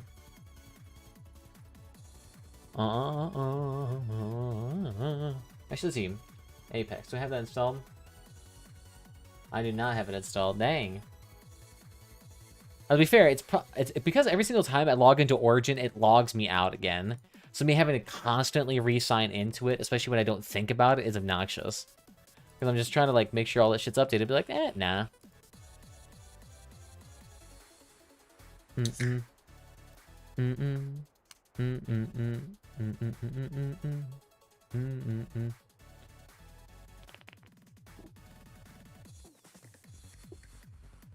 Ah, beautiful. What do you think about setting 3 machine guns on a right click and 1 left and going in by a way to keep them spread? It could work, but the only benefit that does is that allows you to keep up fire on a vehicle. That doesn't really benefit you in terms of DPS or anything like that because well, I mean, you're just still firing your weapons for, in total, the same amount of time. It doesn't really change anything. So while it may feel like you're doing more damage, it may not necessarily be the case. And there's also concerns with the fact that by having to constantly fire weapons like that and keeping it in, like, odd synchrony, then you may end up having an issue with, what am I thinking? Like, it may just be more difficult to actually properly do it, so it may just end up losing DPS in that regard. So it might not be the best choice. Man, this bot does not really want to fire. Out of there, little botterinos. Out of there with that 88 cannon. Oh yeah, that sinus just melting through that armor like grilled cheese. My wheel! You whore! That was my favorite wheel. Out of here. There we go. That I can see that maybe potentially working for like miniguns, but even then, that's not really gonna work. Like the only time you'd want to differentiate your right click and left click is when you're using like an aura with a machine gun, like a traditional one, like a Vector, Sinus, Spectre, whatever. That'd be the only time, because then one you'd hold down, and the other one you'd burst fire. Otherwise, you just keep them all the same. Any sort of increase in complexity will lower your DPS just innately due to inefficiency. You might want to change it maybe if you have like different firing angles, like maybe, but even then, don't do that. New fusion, nice. Fusions are always a fun time. Although I haven't done a fusion in a hot second. I used to do fusions all the time with like caucuses, trying to get like mega caucus building. Back when you had to make fuses by colliding things together. That was a big pain in the butt. That was a big pain in the ass.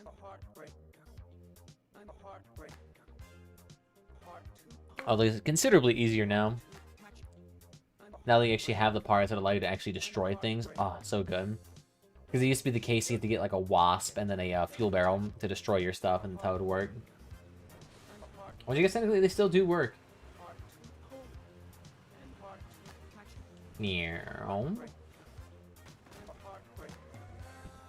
Alright, I see it. Phoenix coming in. Ooh, completely whiffed that. And then Matthew coming in and just saying, fuck you, with the tires. Oh, there's a porcupine building here? That's funny. I guess it's technically considered an engineer weapon, so that would allow you to burst through that challenge. And 4 contacts, yeah. It's gonna be a very complex building if that's the case. Sir, I'm gonna need you to stop hitting me. I need you to stop hitting me. I need you to stop hitting me. Oh! I'm gonna have to vacate this place.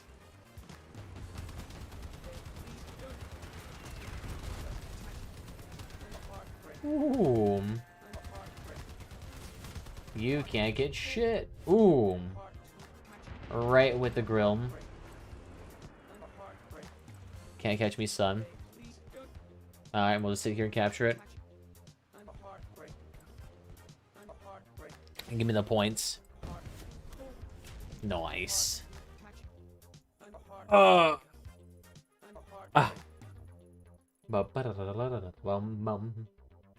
Nice. Alright, so that was the damage one. What else do we need here? Just win. Or then just help and destroy people. Alright, sweet. Yeah, that's nice. That I can do my Deuterinos. You like this? This is strangely, it's like it used to be. It was strangely hyper specific at the beginning with like a core build, and then now it's come back to like the generalist missions. I feel like I've ended up actually playing like every season pretty much the exact same way. Always like similar builds. Meow. Not that mine though. Actually, let's see. Win and deal damage. Alright, let's try. We can try using the bigger car next time. I started playing on PC. Nice. Welcome to the light. I say console could be good, but I think the issue with I mean, if they had crossplay, maybe not exactly cross markets, I feel like the player constraint issue would be a lot more resolved. But it's still just like, nah, they haven't put out support for that. As soon as they do that, like, I feel like that'd be the game changer for at least a lot of Crossout's woes, because then it's always going to seem like a very large community, even though it's just a merger of all the existing ones. Because currently, right now, the players, I think... Let's see. Is Xbox and PS5, are all those, or... Are those have separate player bases, or do those markets actually merged? Because I want to say they're completely separate. Because I don't think they have cross-platform whatsoever. I mean, if you have cross-platform and everything, then it kind of helps with a lot of stuff. None of that, Abigail. To be fair, you see them taking out the main weapons. Beautiful. Straight ripping pepperonis. And the drone boat went exactly for the cab. Bowling. They're all separate. Weird. I know it probably takes money to implement those, but damn, that would help out a lot. To be fair, queue times in Crossout are still not bad.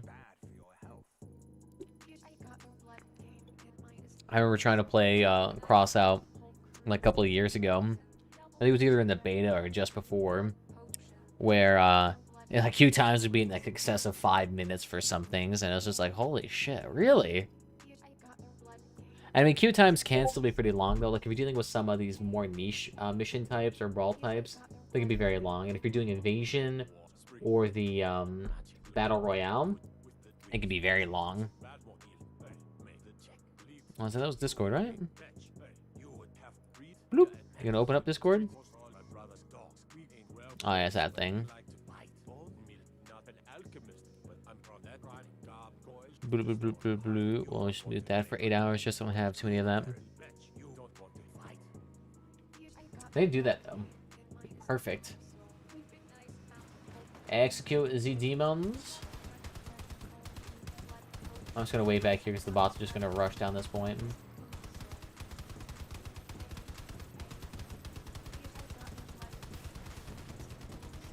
Yeah. Right into the post. Get him. Ooh.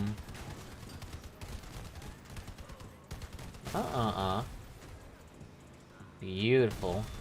Oh, I didn't even touch him and he just completely exploded. Nice. Damon throws an oil barrel directly into the wall and almost kills himself. Nice. What an epic gamer move. Loop. Alright, that dude's dead. Alright, so legitimately 3 of them still at the point? That's nice. If that ever happens to, like, my team, I'm always just salty as shit.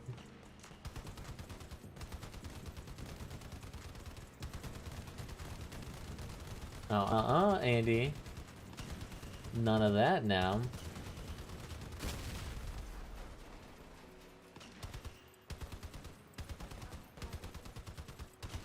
Yoink. And then, is there one more bot here that we don't see? I don't see shit. Alright, they got him. Sweet.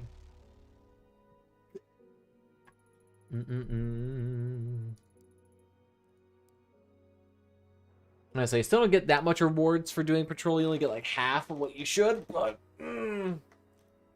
that's what makes up for the fact that you're also winning twice as often. Or at least theoretically winning twice as often. That you can't get any fuel. Yoink. I think, like, what? A regular mission, you only earn 20-ish scrap per win. And this game, you only earn 10 at max, I think. Something like that. Something super small. And no fuel whatsoever. But missions are also, like, a minute shorter. And you basically have a 100% win chance. It's kind of nice. Kind of nice. Like, the only time it kind of sucks is that, sure, you want some fuel, you want to do some PvP later on, but honestly, fuel is so cheap, and PvE missions, as long as you do the correct ones, they're always guaranteed pretty much a profit. So in that case, there's really no, like, reason to grind out fuel other than getting extra coin per win.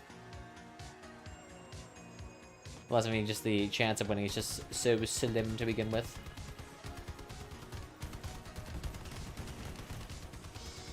Out of here, you heretics. Oh yeah, let me just get that damage. Might as well peel them out too, because it's later on we'll have to deal with them. Madison. He was just blasting them with shotguns. Yoink. The truck with a bunch of durability. Although he's using that fancy syndicate truck that only makes you go faster.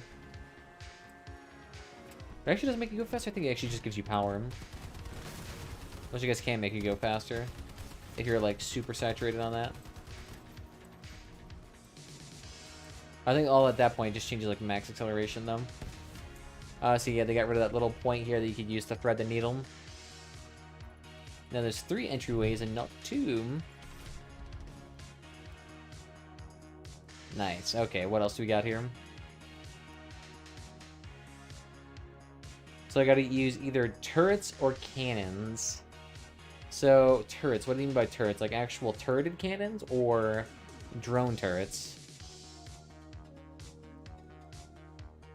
Yeah, these are turrets, so I have to use a cannon of some sort. Shit, I don't actually use cannons that much.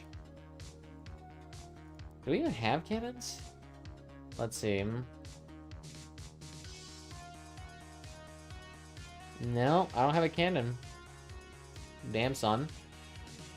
Let's see. 58, 56. But I guess I could just use an Avenger. 5, 8, 15. Use like a triple Avenger build. That'd be funny. I what to do with that. Does it win or deal damage? So just be literally just deal damage or destroy parts with it. Okay, okay. So why not? Yeah, let's buy some Avengers. Fuck it. And that price difference is so minimal anyway. Hell yeah. Alright, Avenger.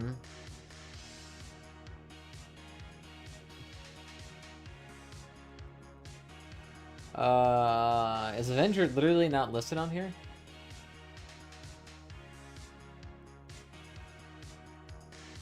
There we go.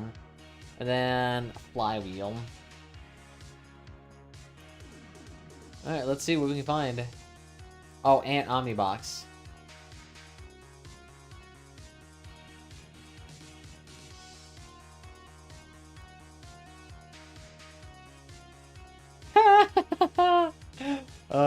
That's funny.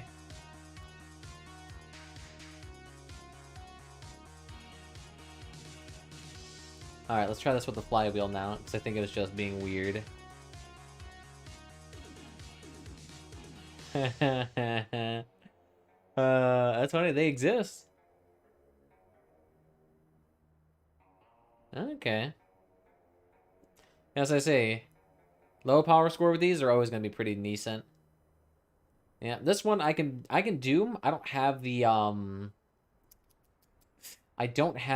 ammo packs, but I can just flop on my own smaller ones.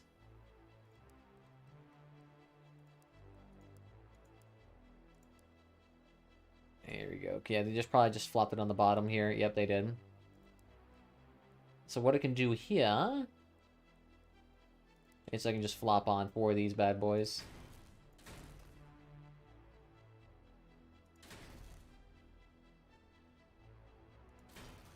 There we go.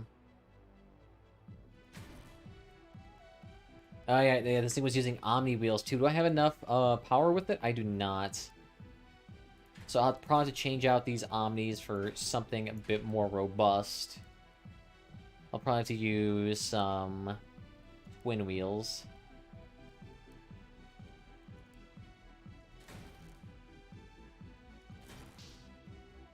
These guys should be beefy enough. And then throw in some regular twin wheels. Oh god, I'm stuck in the collision here. If I get rid of these, still would not be enough. Tank tracks? Make a big old beefy build.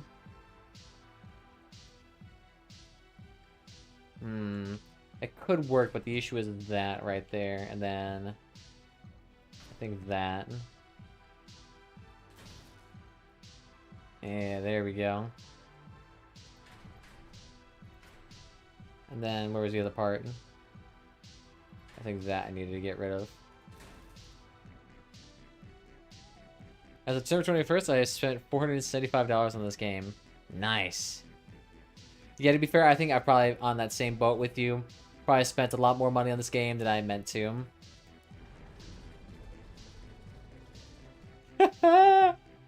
I'm way too heavy. That's funny. Well, no shit, this thing's using a train plow. No wonder why you're heavy. You have 1,000 pounds dedicated just in that. And what do I weigh? Like 1,700 pounds. I could think of a few reasons.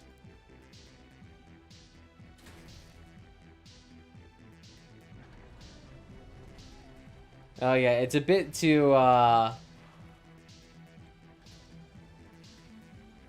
it's a bit light in the back. That's funny. I could probably put a bit of a frame up here, though, to help with that.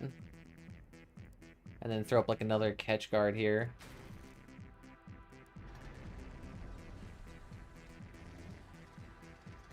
And then...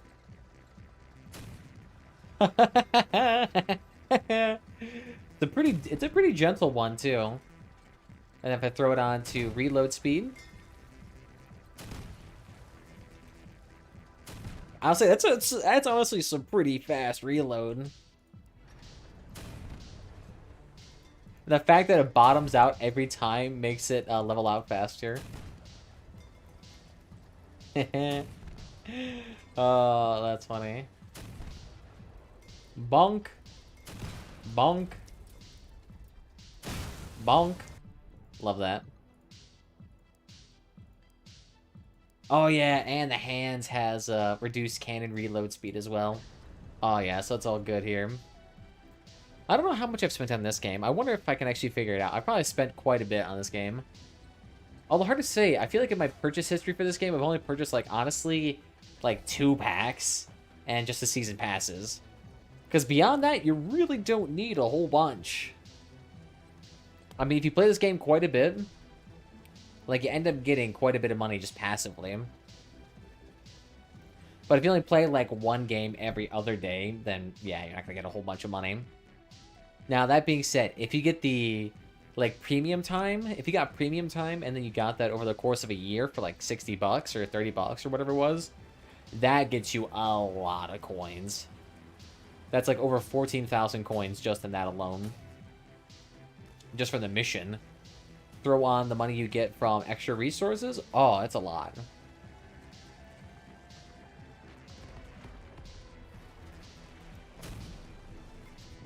Of course, Florence is going to sit there. Yo-ho! Stop stopping.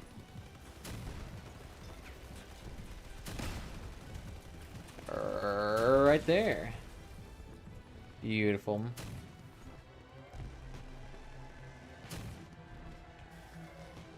Oh, I think he's behind the object, so I can't tell for certain. 4 packs? Okay, it's not too bad. As long as you get the packs on sale, you're set. It's the only time when you buy packs for full price that you kind of get fleeced. No! Woo! I have so much explosions on my car. That was bound to happen. You feel it now, Mr. Krabs? Hey, Jimmy. I said the Harpy Cabin, though, is always going to be the best build for this. If only Harpy Cabin wasn't expensive. I think it should still be pretty cheap.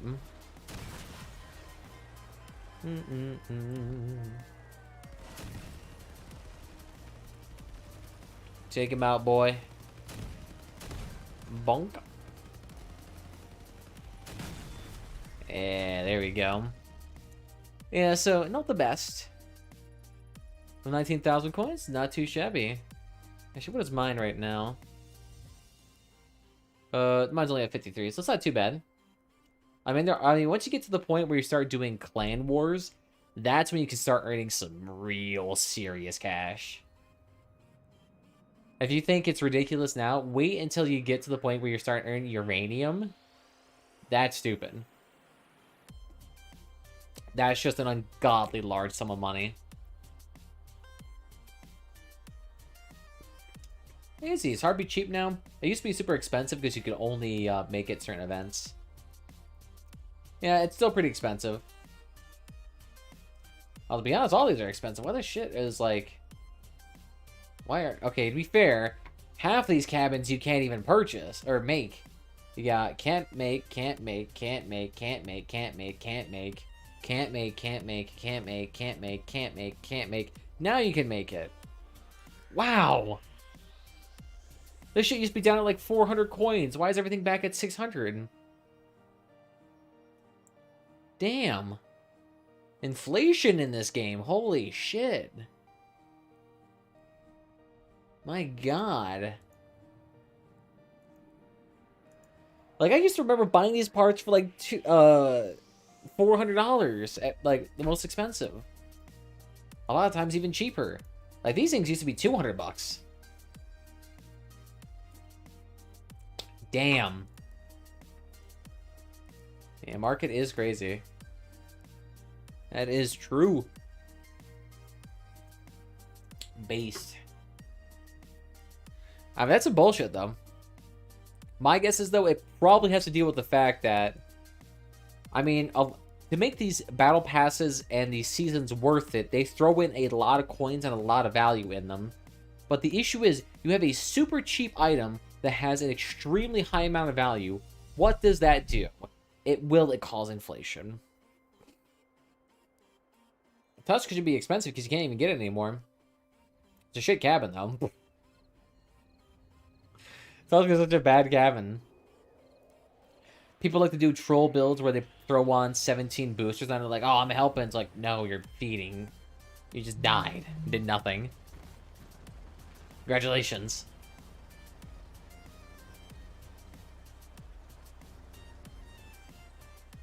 All I gotta do is just stare down the middle. Who what the fuck is calling me? God damn it, I have to answer this. Okay, that's some random ass number. Still probably have to answer it.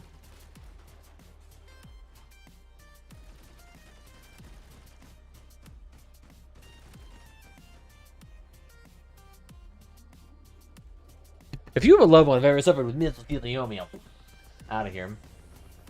I can usually tell though, because like if it's an area code that I know, but there is no area listed underneath it, you can generally just assume that it's a fake number, like one of those automatically generated numbers from like Google or whatever. Thank you. Come on! Wow, this car is super chunky. Let me harvest some bones. I need parts.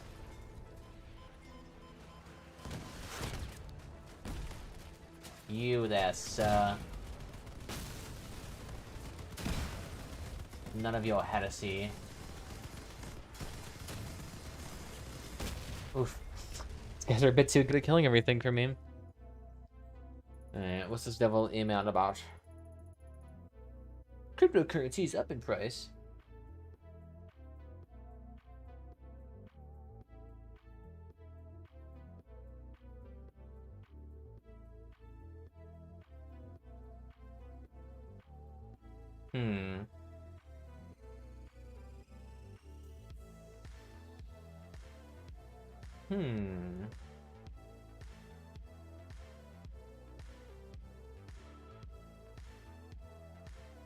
Alright, cool. That might be a nice, interesting opportunity to try. Let's see. For droners and mine layers? Really? Because Tusk builds, they just historically have been awful. What's the price of that now? 800 coins, okay, so not as horrible as I thought it was going to be, but yeah, it's still pretty expensive for a bad cabin. Yeah, no. That thing used to be dirt cheap. No one wanted it. Yeah, it's not as bad as this cockpit cabin, though. My god. And what is this one? The Dusk.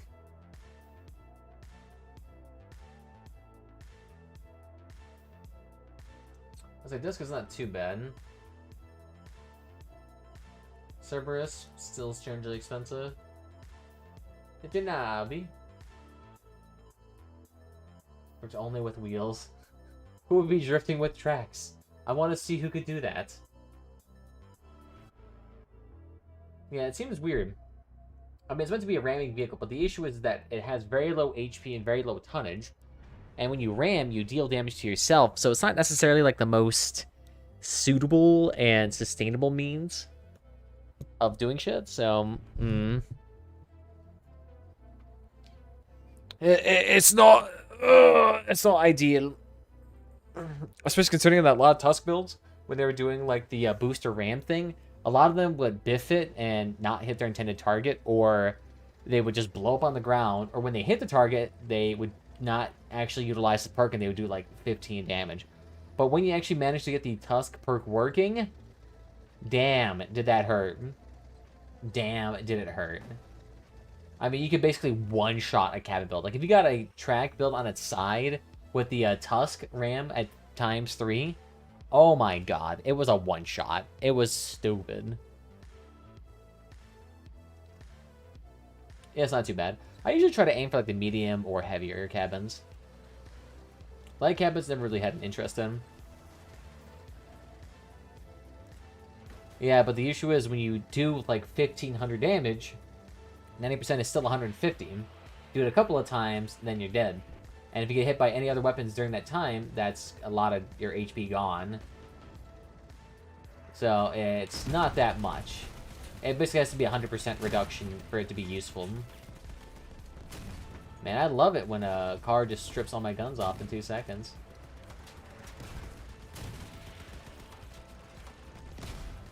You're so cool there, my dude.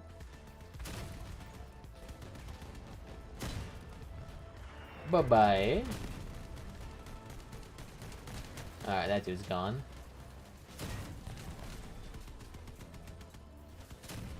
Where you going there, boy? No running away. Get back here. Yeah. I'd say probably a better weapon to use for a ramming build like that would probably be the Cerberus, honestly, than the Boar. Sure, the Boar has the capability of one-shotting, but the Cerberus at least has the potential to always deal damage.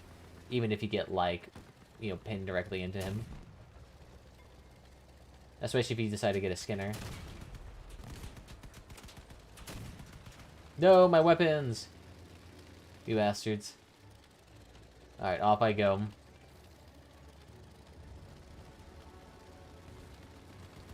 Yeah. Yeah. We should be able to 75 of his mass limit. And that's like, they usually build pretty heavily.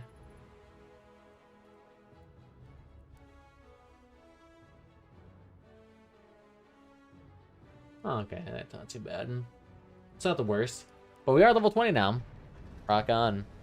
And not even 2 hours. Okay, we're at 2 hours and 15 minutes in. Not too bad, though. And then I'll probably finish up these cannon missions and then call it good for a day. With also armor and it gets to be broken. Can be decently. Like I said, when it comes to boar builds, the potential to one-shot somebody is always going to be very good. Which is what probably makes it pretty effective. But beyond that, a bit sketch. Alright, let's go ahead and give it a drive. Honestly, almost all the back armor just seems kind of excessive. Especially when the ammo crates are sticking out that much. But it works.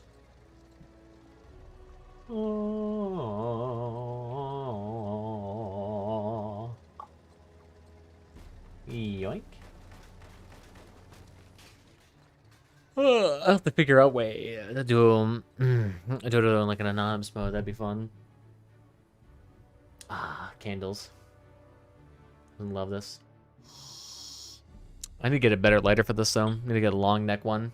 I have like 3 candles here that I can't light because the wax is too far deep into the jar to use for a little small hand lighter unless I have like a stick to burn. But then I'm creating all this charcoal.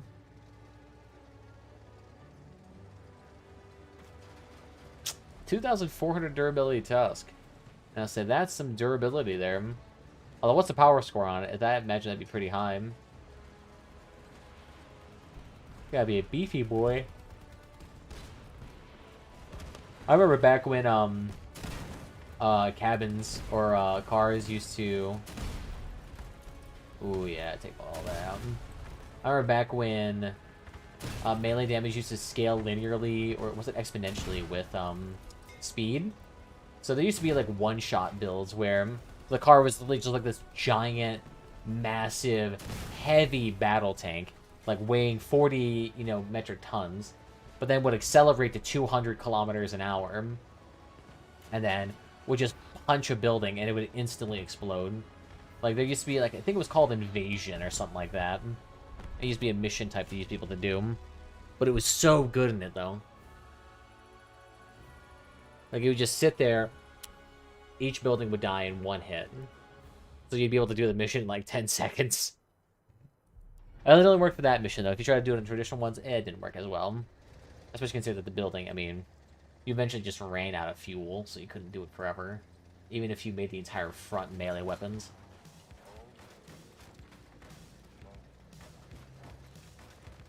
Could work, though. Especially on a humpback with an extra 25% damage increase with a 1,000-point loss. Ooh. Then you get a lot of damage on that. And all the energy was just spent on boosters. But legitimately, the car would weigh like 40 tons. It was massive. There used to be a video on, I think it was Gromek's channel, like the one-shot build or something like that. I'll have to see. But old one, because they removed that game mode long ago. Probably because it was easy to exploit. And now, unfortunately, they only left us with like 4 game modes, 2 of which are the exact same.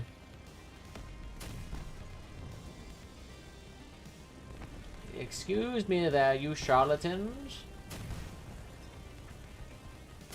I need to sit here and fire my bazooka. There you go, take it down. You don't need those weapons. Ah, oh, beautiful. I see they build Petlin sometimes and sick. Yeah, it's not the one that's flipped the slam dunk one. It's literally just like a giant fist. And it probably can't even be used anymore because that was back when energy changes were different. Let me look it up. Gromek.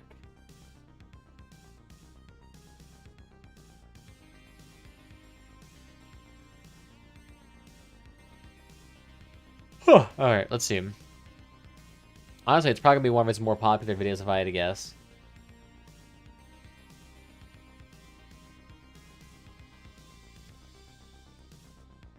It's not the slam dunk one either. Oh, no, that's Gorn. Where is it at?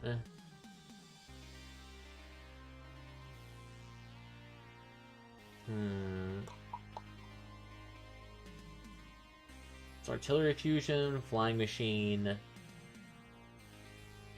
I think is it not in here?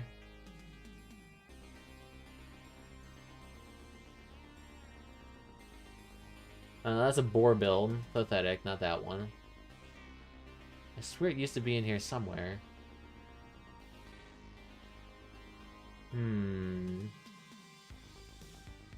Slam dunk again, carrying my team.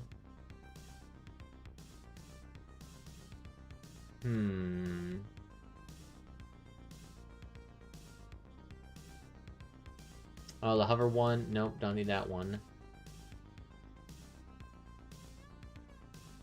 Man, he's a lot of Crossout bids.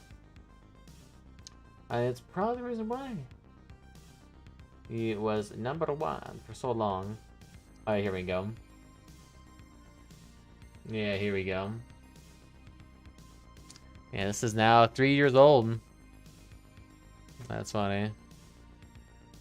Yeah, it's this one I'm thinking about. Through the front of the car, just these giant plows. But then you'd have this pump jack here. Bunk! Alright, I'm just gonna go to that because that is a copyrighted song, I'm pretty sure. But you can see it is so slow because it's so heavy. But you can just legitimately see he just one-shots it. Massive behemoth. And that's all the mission was. You just had to destroy pump jacks. You didn't even destroy a anything else. Literally just that. Oh yeah, this had infinite fuel too. Oh, that's powerful. Bunk. Dink. Dunk. Bunk. So good. He just says multiple people playing with the same build. Yeah. It is, but it's so massive. It's so heavy that any damage done with it is just an order higher. It's so good. Although I'm curious. Is boosters, are those still consume fuel? Yeah, it still consumes fuel. That's bullshit. Honestly, those things should just have infinite fuel, but just a short duration. That'd be fine. But I guess that wouldn't be popular for the racing crowd who just use boosters the entire time. But yeah, that was fun. Those are interesting builds. Well, they're so hard to use in any other mode, though. Unless the target was static, it was super hard. Because if you came at an angle sometimes all of your damage would be transferred to one single part, which doesn't really make sense. It's like if you ram into a car, it doesn't matter if you ram into the car at an angle or head on. If you hit and you're a tank that weighs 40 tons and you're going 200 miles an hour, you're going to destroy the car. No ifs, ands, or buts about it. And the fact it was, like, stingy with it, it was just funny.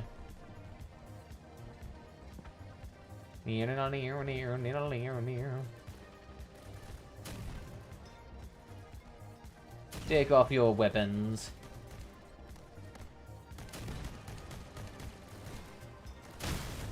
Bye-bye. 47 damage, that's all we need.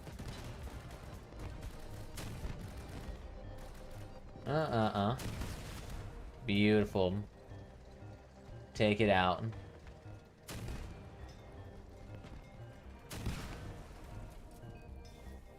As this car is a bit more beefy.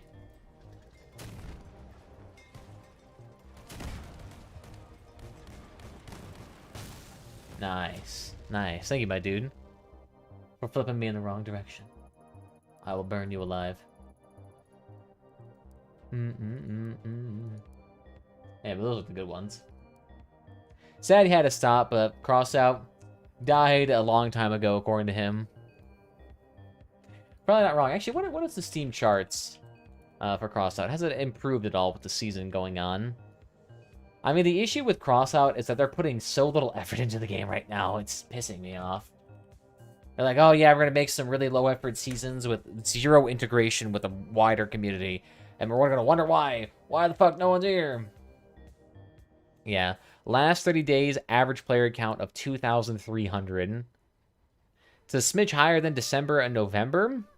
Just strange, because you'd think everyone having time off would mean more people are on, but no.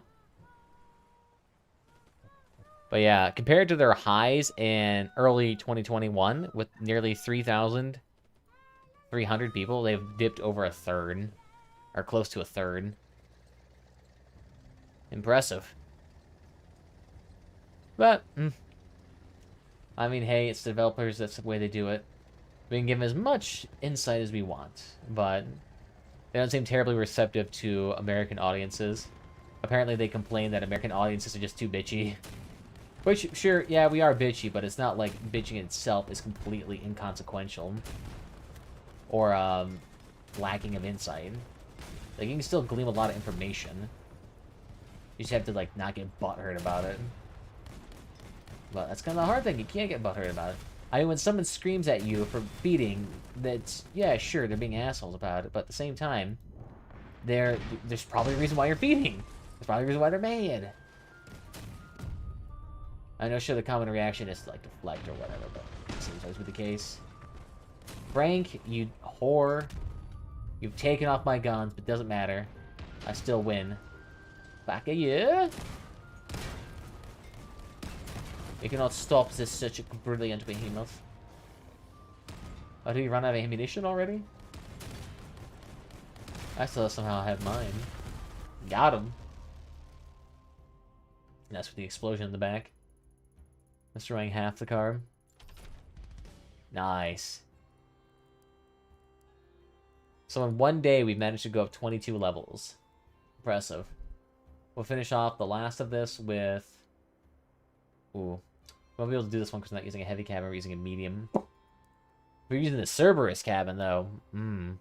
But that bad boy is expensive. Because I think that one can only be purchased. Yeah, this bad boy. Ooh! Pricey, aren't ya?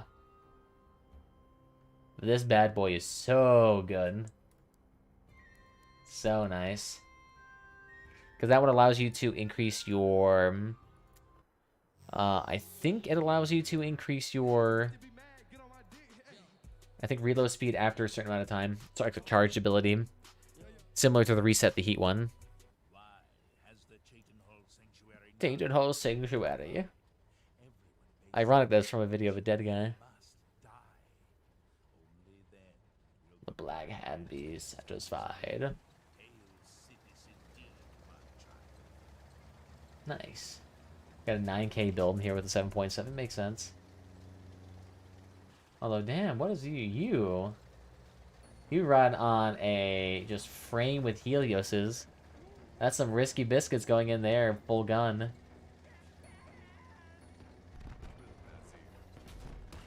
Alright. They're all just shooting into the back of each other's car. Which I just did. Can't blame them.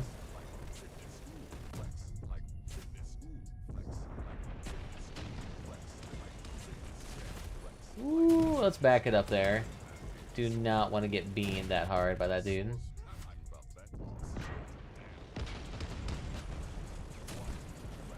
Like, all we can get is this cabin shot off on him. Ryan! Damn you. Ooh, a bit of a risk and biscuit here. None of that, please. Yeah, let the tracks absorb it all.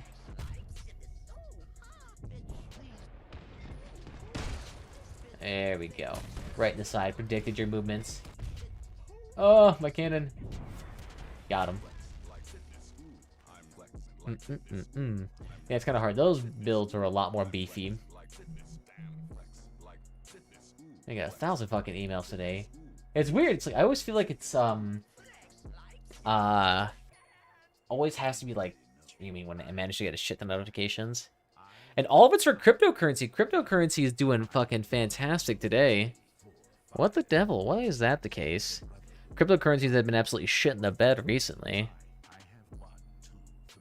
I mean, they've lost like 1/5 of their value in like the past 2 weeks. Oh yeah, they've only gone up a smidgen. They're not even remotely close to making back to where they were.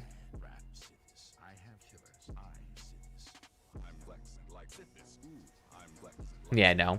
Not investing in that right now. Fuck that.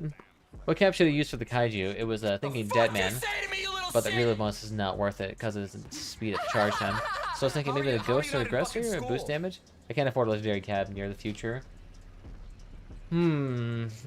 Hard to say, Kaiju. That's one that has the long wind-up with the energy damage delays spew out. I'm trying to think, what would enhance that? I don't know, does the Quantum work on that? Does that count as energy damage? Because that might work for in terms of, like, being a sneaky build if you're able to keep that. If you're always looking for a damage enhancement, you can never go wrong with a Humpback, which technically enhances the damage. I think that one wouldn't require you to have a generator on it either. Beyond that, cheap cabin. I'll have to take a look at which ones. Just familiarize myself with the damage type of it. Everyone here's got cannons. Just cannoning this dude to death. Plunk, plunk, plunk, plunk, plunk. Nice. Alright, let's take a look here. So, Kaiju.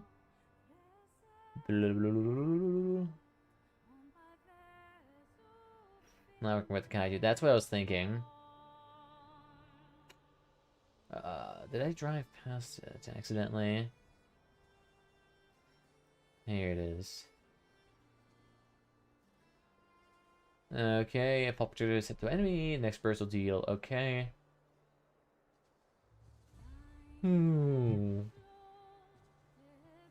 So it technically does benefit from reload, but probably not by much. Yeah. Ghost would definitely increase your damage too. That's always an option.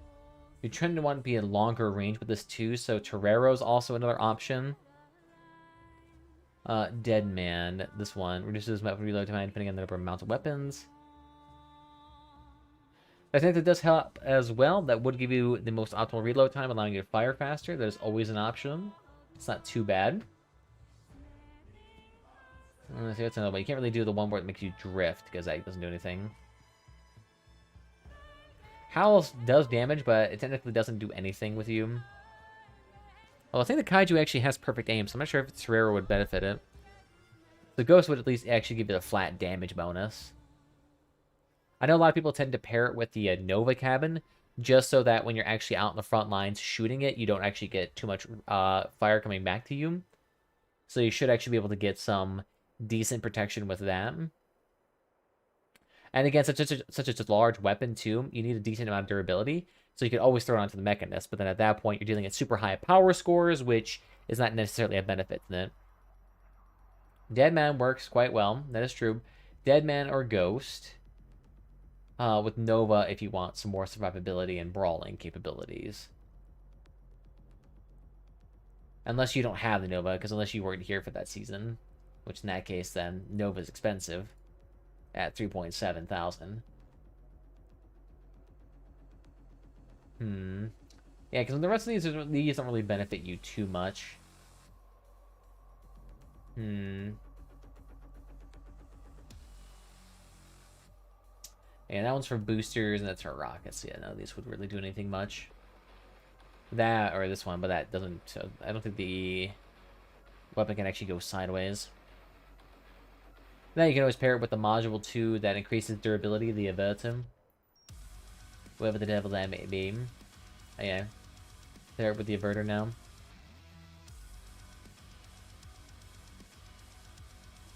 Yeah, could work. Not too bad. Like I said, I would only go Nova just because I have the Nova Cabin. I don't really have the other ones, really. I just use the ones that I got for free. But yeah, if anyway that would work, you'd still be alright. You just want to make sure not to get your power score too high with that weapon, because I think you can only, mount one to your car before you run out of energy? Oh, because I thought the game crashed. That was weird. It's the first time that's happened. Let me take a look. I think you can only mount one. Yeah, you can only mount one, so yeah. Whew! Mechanist was a mistake. Why is that? Too high power score?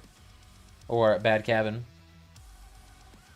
Like I said, because if you combine those two, sure you get a lot of durability on it, but it's super high up, and then it's also doesn't require a lot of armor, which just increases the survivability on that too shit. Yeah. Mechanist is really only good for... I would say it's optimally good for frontal machine guns or any of those limited angle weapons, just because they can easily be cocooned and benefit heavily from extra durability. Bye-bye, Zerdamion. You don't need the parts. And is the slightest.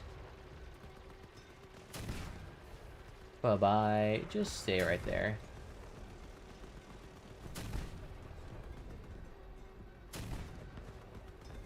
No need to move. No need to be upset. Ooh, getting spicy up there. Let's reverse that bad boy up. Back it up, back it up. The sound of my ass cheeks is alerting the enemies. Yeah, this thing can just chew through ammunition.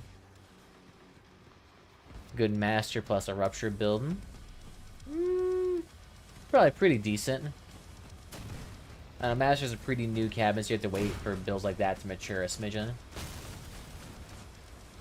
I'd say once they do, it's gonna be probably pretty good. Anything that has the ability to heal itself is always nice. I guess that's a way of Crossout trying to implement a healing mechanic similar to that of every other FPS game. Alright, back it up. Speed we go for. Let me look at the rupture. What are the characteristics on that? The eruption. Maybe just take a look at the... Oh yeah, these things. And I say, rarely ever use them, but they are good. I'm gonna say rupture with a lot of radiators would do well on a master's cabin. Although, what was the innate durability of these? 229. So I think master would only be able to repair 10% per second.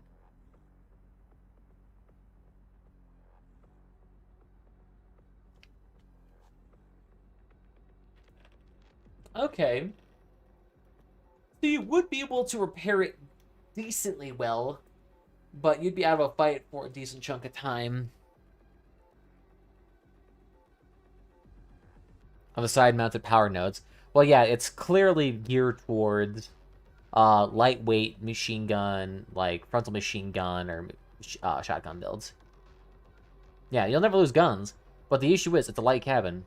That maximum mass limit of 10 tons with an effective mass limit of around 9 tons, that's not much. That's not much at all. You wouldn't be able to put bumpers on your car because those things would just be gone instantly. And that'd consume way too much weight. So your weapons would survive, but adversely, your cabin durability would dramatically be lessened. So bots would, like, kill you instantly. Yeah, more light cabs, yeah, for sure, but that's only because it's a legendary. A legendary should be consuming more. And like this one's up there. Durability is not too far off.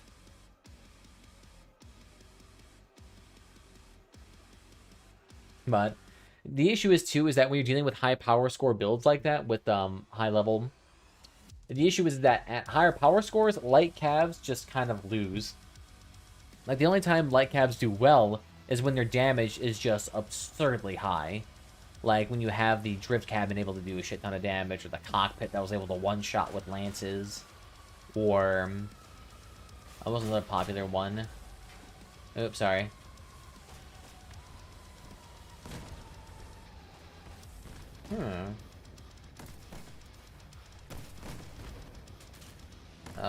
No. Where are you going there, little boy? Damn, dude got the 88 right in the back. He's just being cheeky with hiding around obstacles here.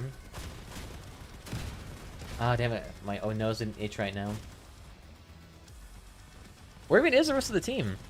Redeem Hydrate. Beautiful idea there, my dudes. Ah.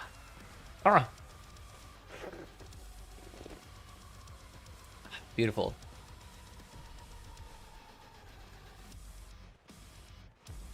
What 10 bumpers you have in your build? Yeah, you had a lot of bumpers. The scrupulous cockpit plus lens, cut cockpit young wing is the most cancerous thing introduced since the Soul Spark. Yeah. No kidding. Well, there's an issue on, like, Leviathans.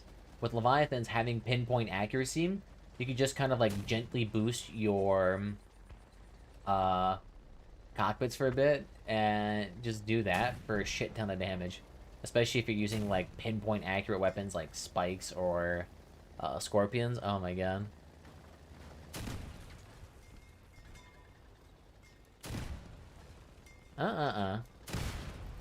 Sit right there. Bye-bye. Triple equalizer build. Cute. I think Young Wings. That's the one that actually requires the Wang.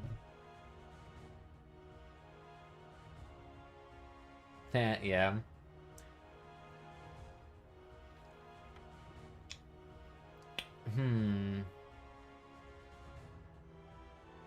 What was the actual cap on this again? It is 4 boosters for that. Yeah, true. I think, though... actually, wait, let's see. Honestly, you could just use that on an engine and a flywheel for this thing, and you'd be set.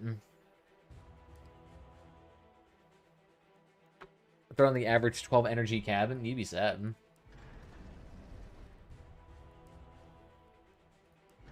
Although, isn't there a cap on that? Didn't they actually cap the amount of damage the Young Wing was able to do? Didn't they cap it at, like, 5 instances of 15? If I remember correctly. Because I think they had to cap it. I mean, if they had unlimited, I could imagine that being a killer on Leviathans. Because then all I have to do is just sit there, spam like 2 or 3 of them, and then throw on the Young Wang and just watch it rip apart builds. Especially if that increased radius too. Oh, imagine that. That'd be awesome. Because I thought they capped him. They don't say it's capped, but I'm pretty sure I remember reading patch notes. They said they capped him. I'll just test him. Yeah. So it'd be pretty hefty, some guns, let me tell you. Those will get you there pretty quick. Where did that dude go?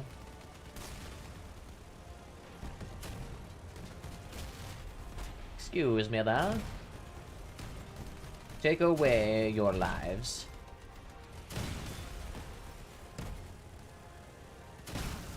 Ooh. Right in the back there. When you do the actual math, it's still over like 200% extra damage. Interesting. Sounds pretty nice. It doesn't actually increase... Does it increase the explosion radius on it too? Because a huge explosion radius on any sort of projectile is massive. Because you know it's better than hitting one part is hitting several at once. Especially when it comes to weapons. Like if you're able to hit the weapons with all the volleys. Oh my god. So good. It's just damage though. If I remember. Yeah, it's just damage, so not radius. Hopefully it's not radius. That'd be awful if it was radius too. Alright, sweet. We're done with this. Fuck yeah.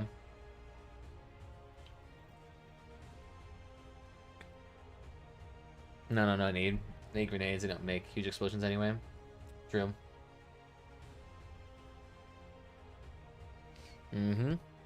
Well, that Harpy is also good because it increases, I think, what, ammo capacity, so you need less of them. Which is usually the main thing with that. Time for 4 jewels? Maybe. Let's see, we need drones, autocannons, or machine guns, and then a heavy cabin. Yeah, fuck it, let's do a drone boat. Kind of feeling it. Energizer's on.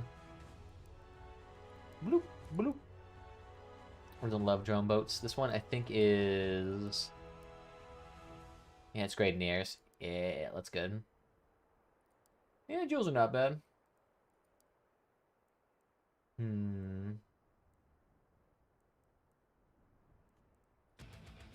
What's the stats on those nowadays?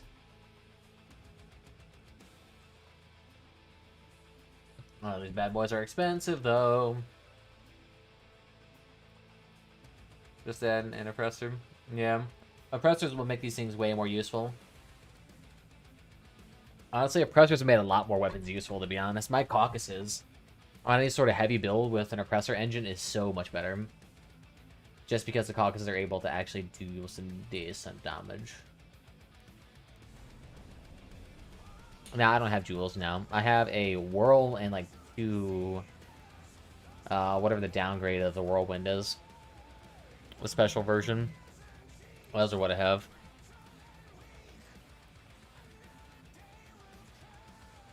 Why the crypto market is struggling. Oh, yes, that's what it is. That's right, Storm.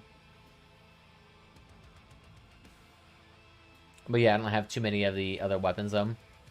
It's too expensive. The stuff that's usually pretty expensive, I never have, like, a great, like, I really want that right now. Never have the appetite for them. Yeah. I don't know, man. I'm stingy. And like the one thing right now that I'm like itching for is ooh, what was the ones I was like really itching for? And none of that there.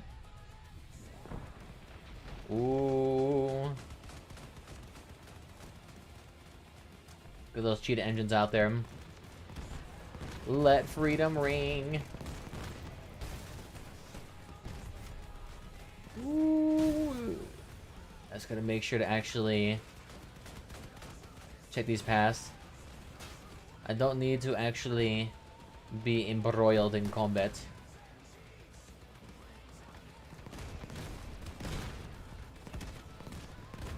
don't focus on him. Focus on that dude. If I can issue commands. Yeah. Let him go, my caucus boys. The Omega, I don't think I might have it. Probably don't. Honestly, one of the weapons I kind of want to save up for right now is the relic version of the machine gun. I just love how that thing sounds. It's super cool in terms of its damage output. But I know that bad boy is just spicy. I think each one right now is like, what, 40,000 or something like that? Oh, I don't have nearly enough money for that. And the only way I'll even have enough money for that is if I was just sitting there buying, or, if I was just making uranium from Clan Wars. But playing Clan Wars in this game is so ungodly competitive and narrow, it just doesn't feel good. Maybe people get too butthurt in it.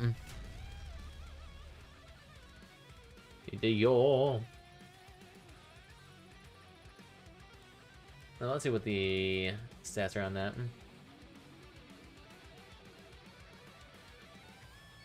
You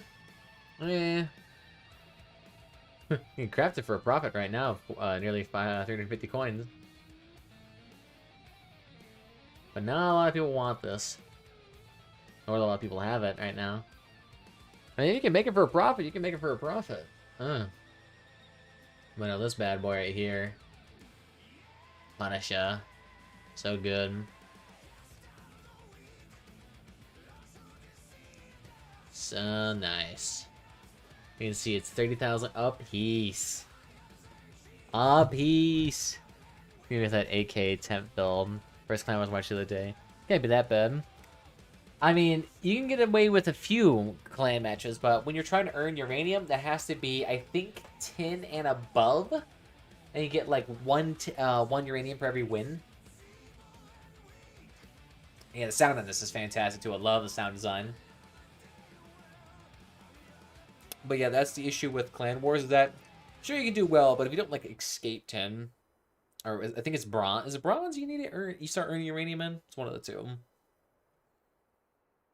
It's one of those two. But then once you actually start doing it, then you actually start earning some money. Otherwise, it's like, not worth it. And then if you know anything about like Clan Wars and Crossout, you know these boys are fucking salty as shit. Which is really strange, because a lot of the time, it's not really about, like, winning every match. It's literally just about, like, statistics. You just need to play a shit ton, and eventually you'll get there. Like, it's not a matter of, like, skill. It's also a matter of mostly of endurance. Because if you endure through it, and you're able to actually get up in there in those ranks, congratulations, now you start earning the real money. The real stinking dollars. Actually making some dirty money. Especially if you get that yearly premium time on there. Oh, yeah. Plus Clan Wars time, you, like, cap out on your weekly scrap in, like, a day. You earn so much. So it's like a double whammy in that sense. It's like, you earn all of your scrap for the week, which is, like, what, 7,000 scrap, something like that? So it's a couple $100 right there. And then you throw on, like, a, 10 uranium, which is, like, the weekly cap or something like that. There's, like, a weekly cap to uranium, too. Super small amount. But if you earn that, too, then every week, then you earn almost 1,000 coins in materials alone.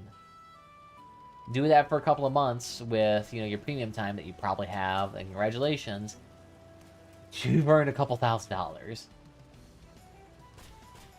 And that's why people who've been doing it for, like, years are just filthy rich. And if you ever get into, like, the point where you're in the top 10 in clan positions, which are usually full of exploits, you get some good money then.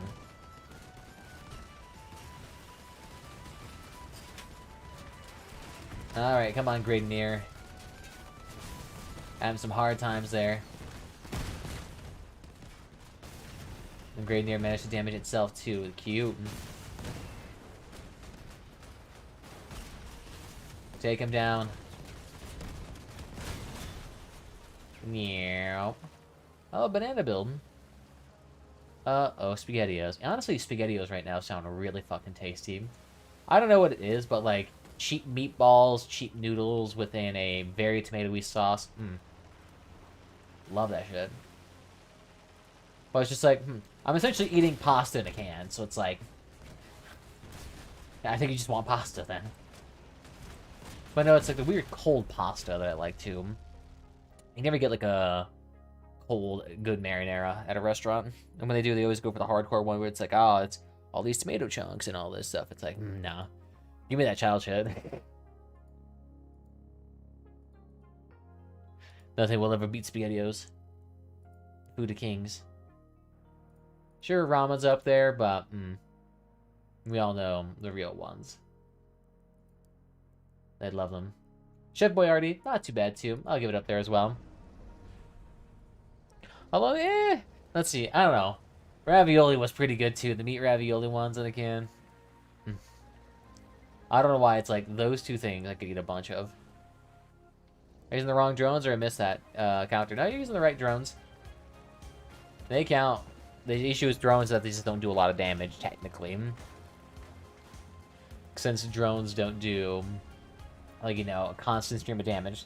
They can do a lot of damage in bursts, and they can have a great potential, and you don't do anything with them. But they don't have a high DPS threshold.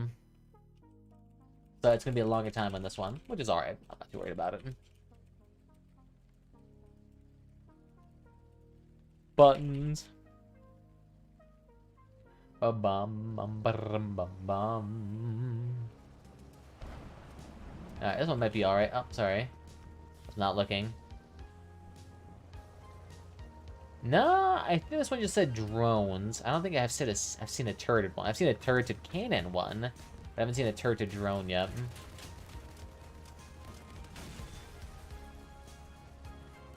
Alright, kill them, boys. And you can see with these ones, you have to get real close with them. They're not able to operate at long distances independently. Yeah, true. And you just keep flagging around. It'll work.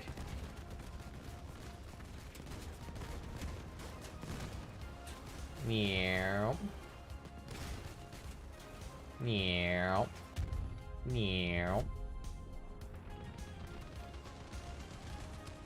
There we go, Emma. Face the wrath of the great on the earth. Oh, yeah. See, that one only did like 300 damage. And about 52 there. Got the 56 cherry on top. Alright, let's go faster now. Near. So I do like that nice fast change. Theoretically, you only need to change it to reload mode once you actually press the weapon down. Then after that, it's not really necessary.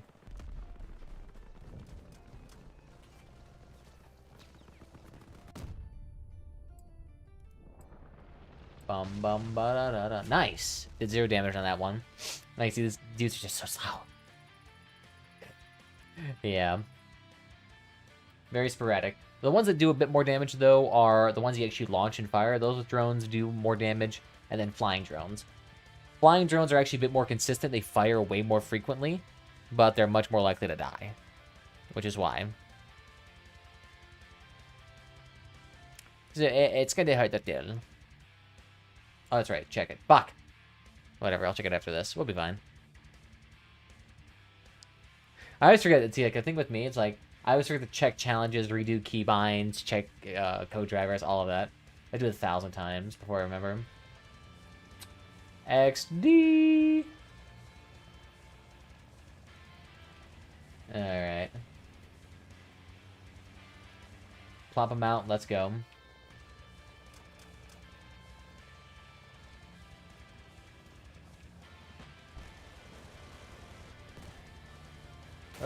Drones.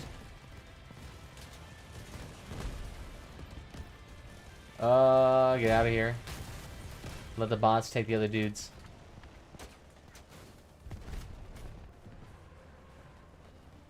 Alright, we're coming back. Drones are back in town. Drones are back in town. With the Interceptor being released, basically have a counter to all my Howd counters. Nice. And so yeah, that with any melee build, as long as you have the ability to destroy the rockets or mines, you're set. And say, Invisibility being able to get rid of most homing rockets was a big thing. But, the Prometheus that only gets rid of the main ones. It's not a big thing. And then running away can be mitigated with either cap cans or skinners. Nice. I'd say the Grenadiers are actually doing decent damage on these ones. Yeah, because these ones are nice and slow. Nice and fat.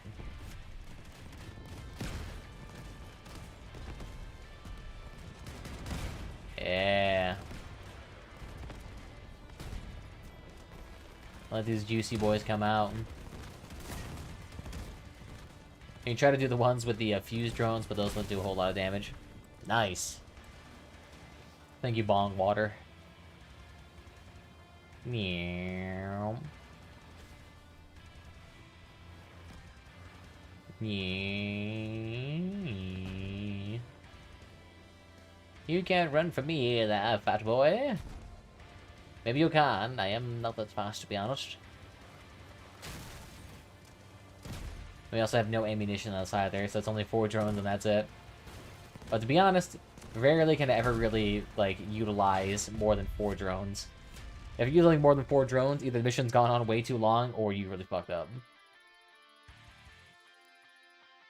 Disables mines and cap cans, drones, Jupikum, cabin buffing drones, barriers, shields, Argus. It's amazing.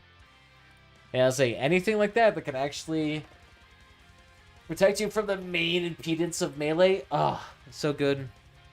Honestly, just for Capcan alone is amazing, because Capcan is so prominent at higher power scores. It's obnoxious. Yeah, it's just drones in general, and you can see Grade Near is right there. So technically, it is a viable option. We've now become Intelligentsia. Is Locust good? That's the rocket launcher, right? A little bit. I've never been like, it's so great. I mean, technically, yes, the blast radius is great, but it requires great accuracy initially to actually, like, pop off successfully. That its high power score is kind of a big impedance for it because it doesn't really have high durability. Technically, yes, but in most situations, no. Most unguided rocket launchers, to be honest, have fallen out of favor unless you're using hovers, legs, omnis, or big rams, really. Did everything I needed Argus to do besides destroy pyres and porks. I can't dodge those or cloak. True. Pyres, I think they don't even leave behind a pool or anything, right?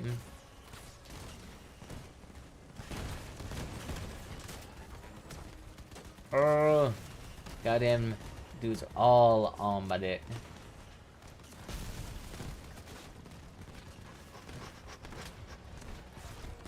Take him down. There we go. No, I'm stuck. God damn it. Get me out. Don't let me perish. I'll stick behind Abigail. Thank you, Abigail Shapiro. Thank you, Mommy Mucker. Get him. Both my drones are dead. No, goddammit, my drones. No, all my drones. Run, boy, run. They can't stop me. Should work in Verifier and Caucasus, though. At least Verifier. Maybe. To be fair, Caucasus are not terribly great right now. And they're in an okay position, but they're still not ideal. Apparently, they still have a fairly great win rate, but... I don't know about that. The fact they're so huge still means they are still incredibly easy to counter. I think they're really only good in potentially just regular large PvE scenarios. I can't imagine them being good in like a clan war setting. It's all the player, not the weapon. True, true. The oppressor, though, honestly, that the change to the oppressor weapon there, that's honestly helped out a lot with it.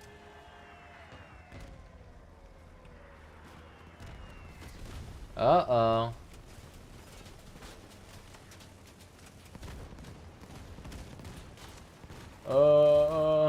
Allies, shield me. Become the meat shields. Whoopies. There's a guy that just has 2k? Is there a guy that has 2k?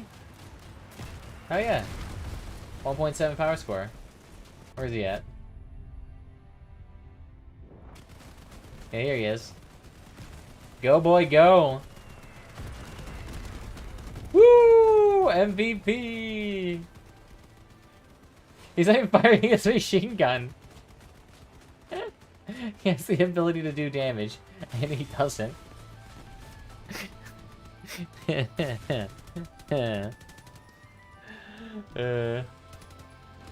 like, I've accepted my fate, I'm done. I'm done now. These patrol missions have gotten really hard all of a sudden. Can't compete, man. Can't compete. I'm just trying to learn these games and get crushed by 9k bots. Welcome to the Rift, buddy.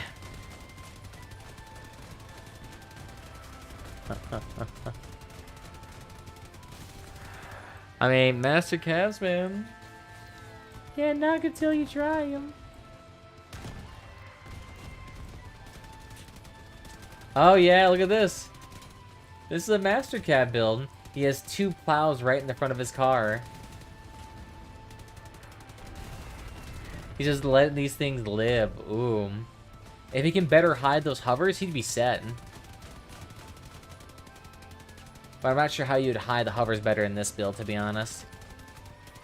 Like, the only thing you can do is they can try to offset some of the bumpers a little bit so they cover the hovers. But beyond that, it still worked pretty well. Because the issue is, as soon as this dude gets his front 2 hovers gone, he's going to be really easy target. Especially if he gets like 2 cannon shots to the side, that cabin's gone.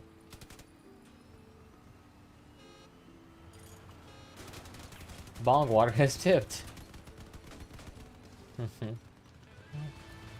XD. Doesn't even have any ammunition in here. Is it truly Bong? Nice. This is going out with a blast. Blast of Bong water. He's wasting Bong water, man. He's getting everyone stinky. Let's swap to machine guns or ACS, maybe. I'm doing alright right now. Fucking stink bug in here though that I wanna push. Put into the garden. Let my sow bugs eat them. Because I know these little shits over here, it's like you touch them, they release stinky chemical. And mix through it, whatever they like ink it on, smell crappy. It's not even weird, it doesn't even like smell anything, it smells like industrial chemicals. Alright. Ooh, baited.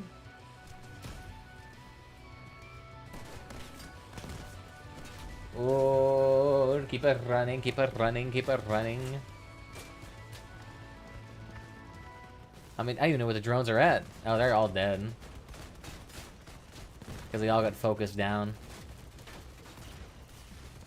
Alright, out we're running.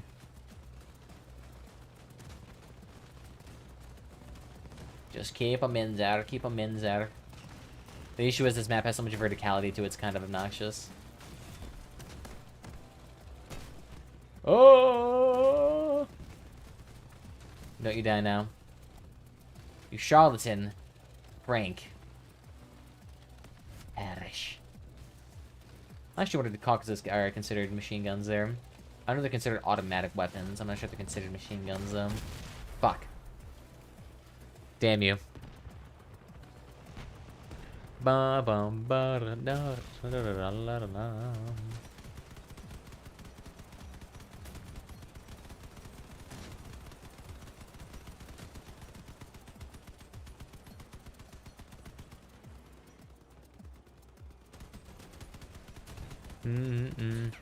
Looking at something that's completely different.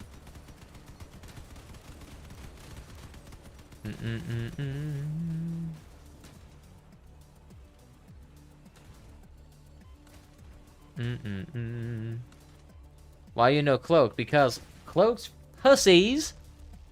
I'm gonna let my machine guns know that I'm there at all points in time. My grenadiers know that I'm about.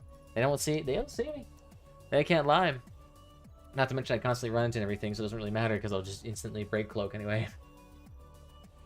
I could make these a bit more standardized builds, but nah. That require me to get another cabin though. It's that one cabin that increases drone strength. Yeah, the call right here. Get that. Go with 300 miles an hour. Like I said, the flying drone ones, those are the ones that I got the deeps. So I only have 2 of them here, right? Ooh, dang, yeah. So if I wanted to, I could try those. But I have to buy another one. Pretty kitty. Where are they at? So getting like one of these hawks. Yeah, it's a decent price if you buy them. 0.51. I just need 1. Why not?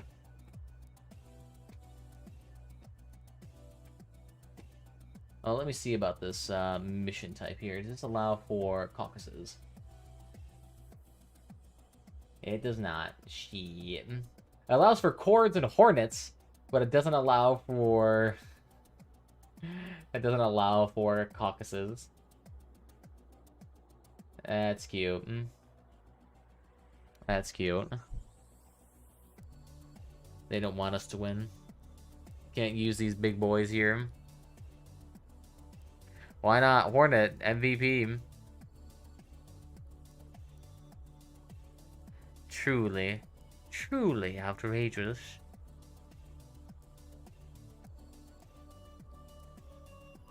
Does it allow for miniguns? Does it allow for equalizers? It doesn't even allow for equalizers, yep. So miniguns don't count. Oof. Alright, I guess we'll have to go for these bad boys. Oh, let's see, is there any other weapon we could slap on here instead? Did piercers count? Yeah, piercers counted. All classes work for daily MG challenges, though. Yeah, I'm not sure why. Caucuses are not considered machine guns; they're considered automatic guns or something like that, which is like hardly a difference, but it's enough. Which is kind of obnoxious. It's like I want to use my fat boys, and yet you are preventing me here, you little shits.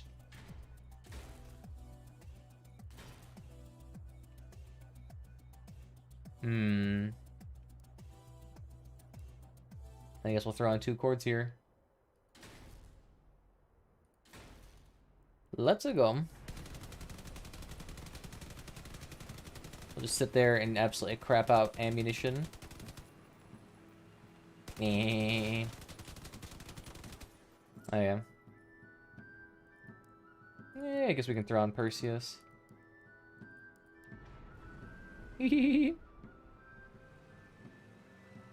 but it's weird if you actually look at the categorization of it. It's within like the machine gun category, but it's considered an automatic weapon, not a minigun or a machine gun. Yeah, I always forget it too. Usually save it with the build, but I haven't done that recently. I haven't fixed that.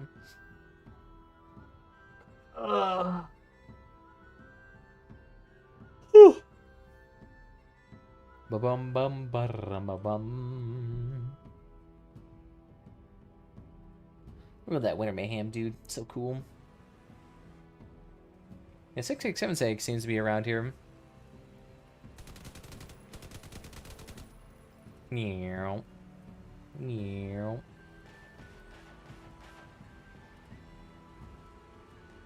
Bloop. Try not to flip there. There you go. You don't need to exist.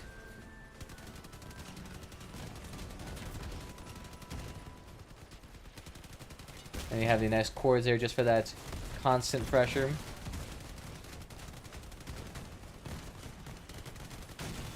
Got him. Don't need to burst fire when your gun has a set range. Dude's got a lot of redundant wheels.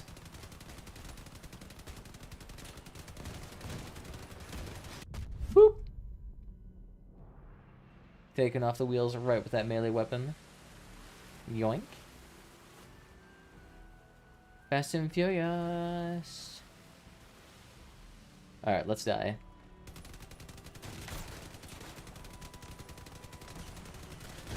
Oh, fucking rockets. Got him. Somehow still have my piercers on here.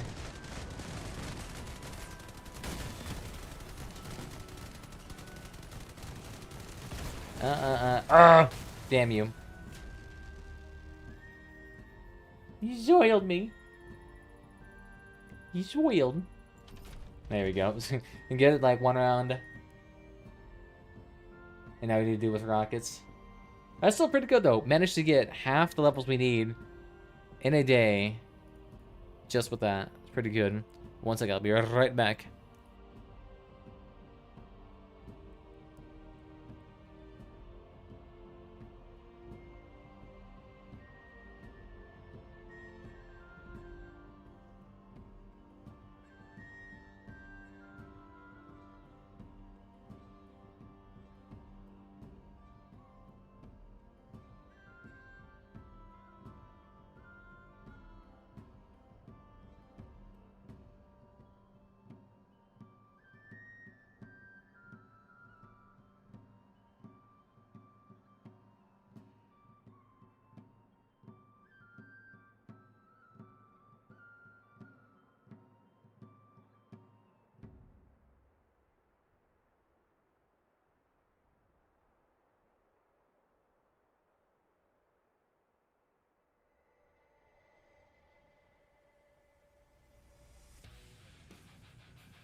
Alright there, welcome back there, everybody.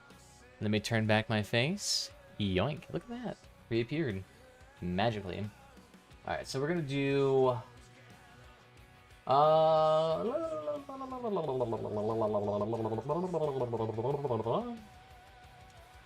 Ooh, let's see.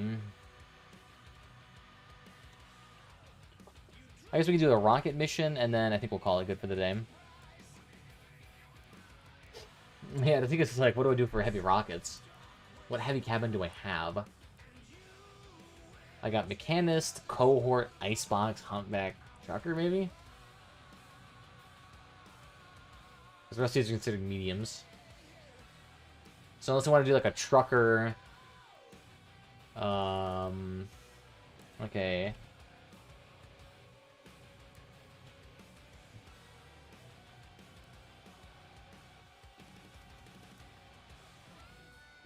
I can't build any of these. Not lovely. What am I missing on this one? A generic engine, and that's it, really. Is there anything else I can make on this? Actually, that's pretty good though too. But I need to make some space.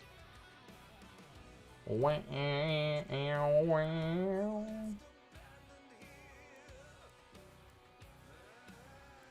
try that one. Oh yeah, don't worry, we got this.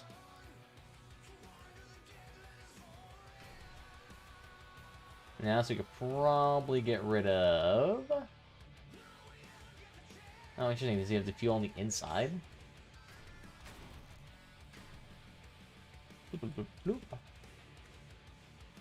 Where the fuck? Alright, so it's not in there. Where is the fuel placed? He places it on the inside in here. Which is fine. Oh yeah, and without the engine, he has an extra energy left. So what we can do is we probably just flop at the flywheel.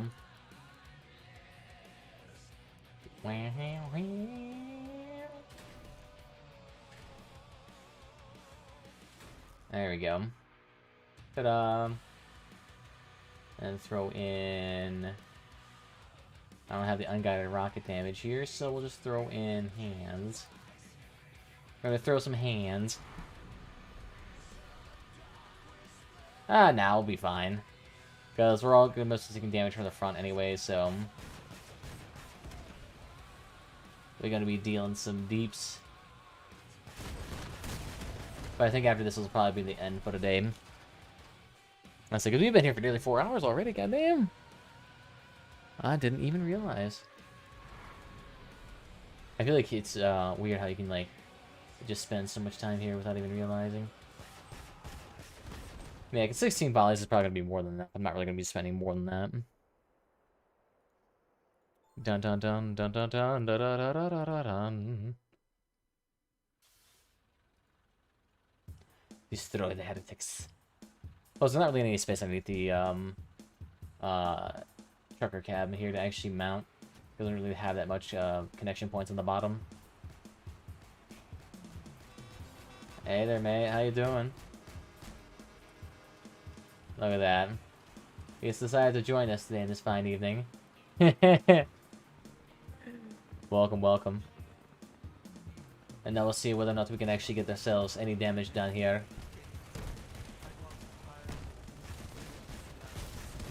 Oh yeah, just stay right there.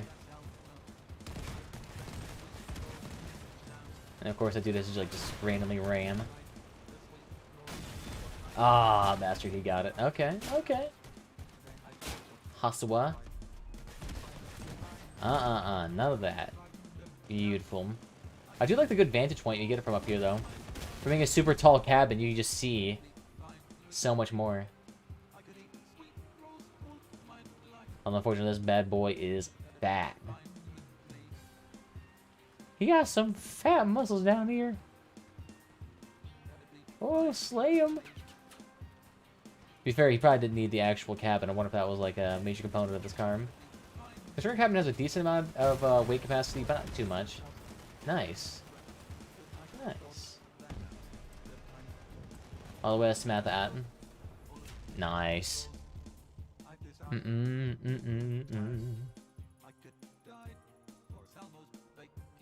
Alright, how many more challenges do we got here? Oh, so I just literally need to do it 5 times. Okay. It's kind of odd to have missions like that, where it's like you have to do 5 missions in total to do it, but it's not the worst. Not as bad as doing PvE missions. Complete 6 PvE missions. Alright. That'll only be like a solid hour and a half time. Why not? Look at that. Let's see what this dude's Tempora build does. He did one-shot a couple of bots. Pretty jazzy. No. Yeah, that one I can't do too much to. I was instantly gonna die.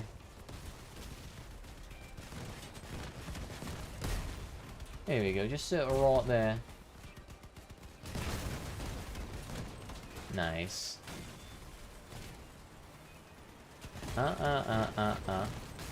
Nice.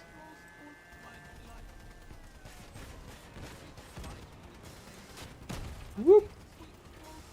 My bad, my dude. Yes, he's good. Nice. I say the Tempora build's pretty good at actually destroying these bots in 2 seconds. It's so nice though, because you actually look at the history for these matches. They just last so little, literally less than a minute for some of these. And yet for some of the larger missions, they can last, you know, 3 or more minutes. It is easy. That's why I do it for grinding out levels. That's why I can grind out to level 25 in a, you know, 3-hour chunk, as opposed to like a 4 or 5-hour chunk if I did it regularly. It saves me time. Because if you're on a crunch and trying to like get the season done as fast as possible, Patrol, by far, it is like another league faster. Any other way, it's just like, no. And if any of them require you to win too, even worse. Reputation. I think reputation is halved in patrol missions. But yeah, there's much less likely you have a chance of you like getting only, you know, maybe a 25, you know, point mission sometimes. Especially if you just go for like a super light build, it's all miniguns, you can earn a lot of points.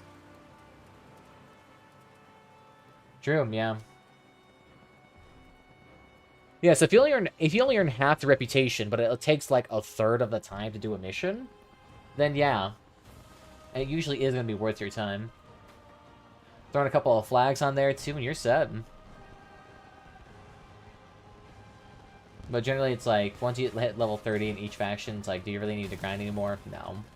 And with the incorporation of no new factions in the past like 2 or 3 years, then you're fine. Oh yeah, if you're doing like any sort of piercers or shoddy builds at these things, oh yeah, they can work out nicely. Well, I'm not sure, do you actually get more destruction points at higher power scores because there's more parts? Or it's not actually not the case? I wonder.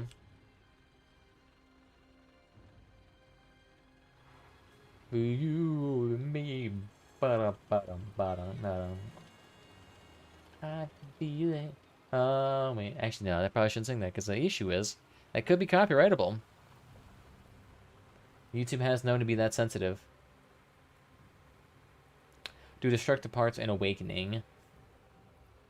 Ooh, yeah, that makes sense. Does that really count as like a brawl or anything? Because I wasn't sure that actually counted or anything. I feel like it wouldn't. Nice. Excuse me there, Yorn. Gonna need you to stop your shit. Ah, this build's such a wonky little thing. Bye-bye. Yeah, the spider builds are so beefy. I think they have like, what, 2,000 HP or something like that.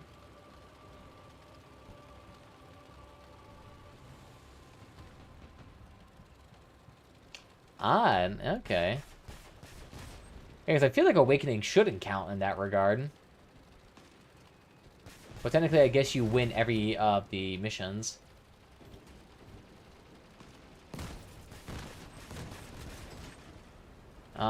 No drones for you.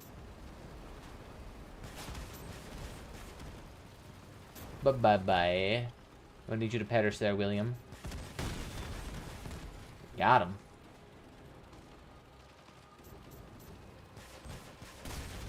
Beautiful. Although, actually, the bots are about to win. Jordan, little shit. It is, like, those bots right there, they're so good.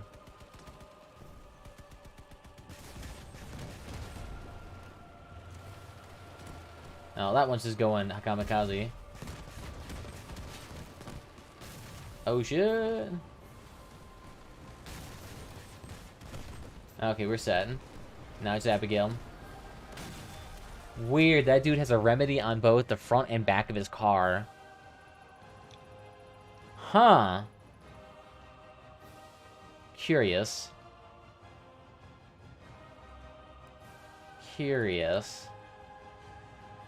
Why? I mean, I guess it works. It's just such an odd thing to do. Why that?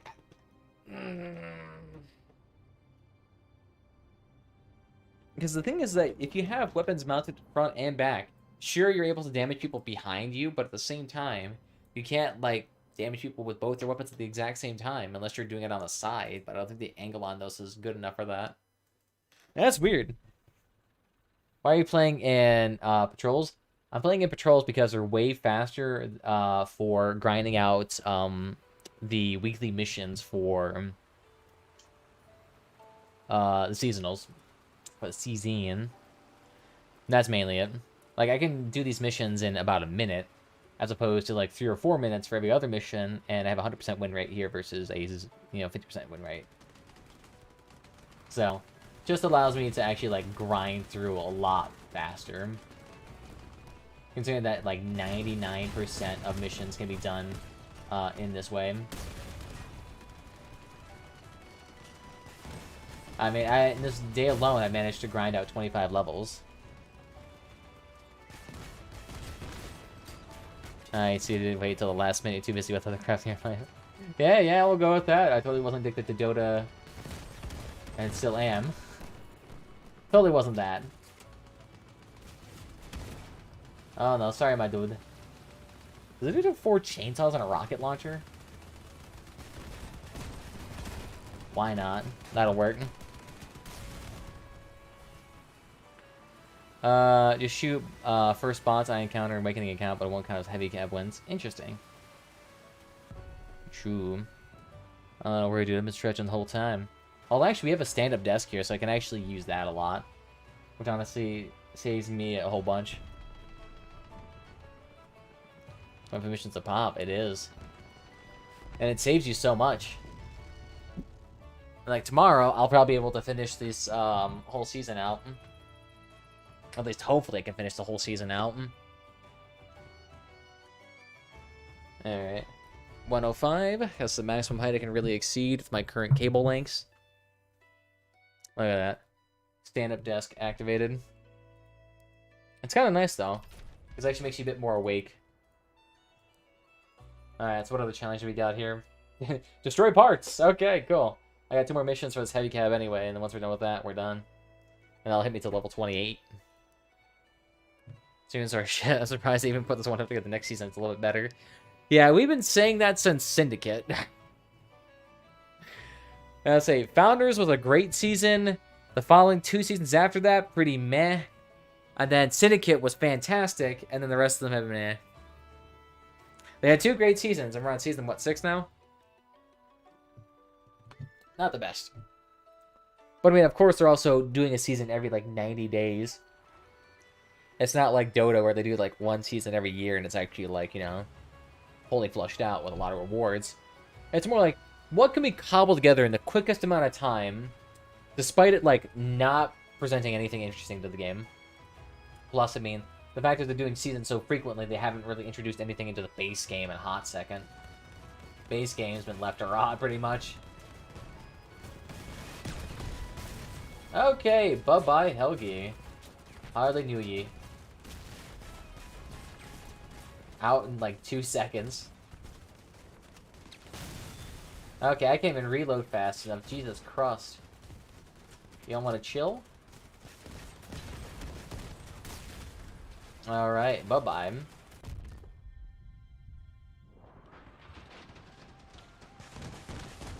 Yeah, to me, Pete, I fucking whiff that shit. Yeah, if you don't buy any of the Battle Pass stuff, you're never gonna get anything worthwhile out of it. But on the flip side, too, because seasons, like, coin-wise, are so valuable, it's led to such high inflation. And push out a really good season. Yeah, that's what I prefer. I prefer to have, like, I don't mind if there's just like a month or two where the game is by itself. But literally, it's like back to back to back to back to back to back seasons. And like, they whiffed all but basically 2 of them.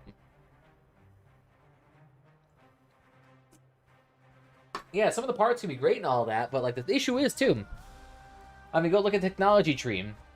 How much of this shit is now just like inaccessible, or locked behind a paywall, or blah blah blah blah blah. That, and they're also going down the route too of making every seasonal item now only temporarily craftable too, which I find to be a load of horseshit. That should not be the case. Wow, congratulations. Now the progress you make in the season does not matter after the season. Congratulations, you've made a game. You just made, like, sunsetting content for no reason. Like, none of this content should be sunsetted. Like, if you want to make it exclusive, sure. Make it exclusive for the time being, and then throw it into, like, the general population, like, 2 months later. Do it that way, because at least then people will make their money. But no, they're not doing it there, because they're trying to make it so that you have FOMO, fear of missing out. So you actually participate in the season and buy the fucking battle pass. If you're casual. Hey, if you make it to level 50, I would buy the battle pass. If you don't make it to level 50, it's not really too much missed. Sure, you get a decent amount of rewards and all that, but unless you plan on actually utilizing the weapons, a lot of the time doesn't really matter. Okay, bye-bye. Dude is demolished without even trying. There's all be stuff and they'll nerf it in the blink of an eye as season ends. Maybe. That's just the issue is, too, is that they only do balancing, like, with seasons. They don't really do balancing otherwise. I mean, it took them forever to get fucking parser fixed. But it's also because they just do balancing so infrequently. Games is a live service, everybody. Welcome to modern gaming. The games where cosmetics will cost you $500, patch notes are pushed out bi-yearly, and bugs will stay long-standing. But goddamn, would that not stop the profits? Like, I remember hearing about, like, Apex Legends, how they have, like, really crappy cosmetics, despite the game making millions of dollars a year in gross profits. And it's just because, like, I don't know, from what I understand, management of it is just, doesn't see the desire or the need to push out new and exciting stuff. Bye-bye.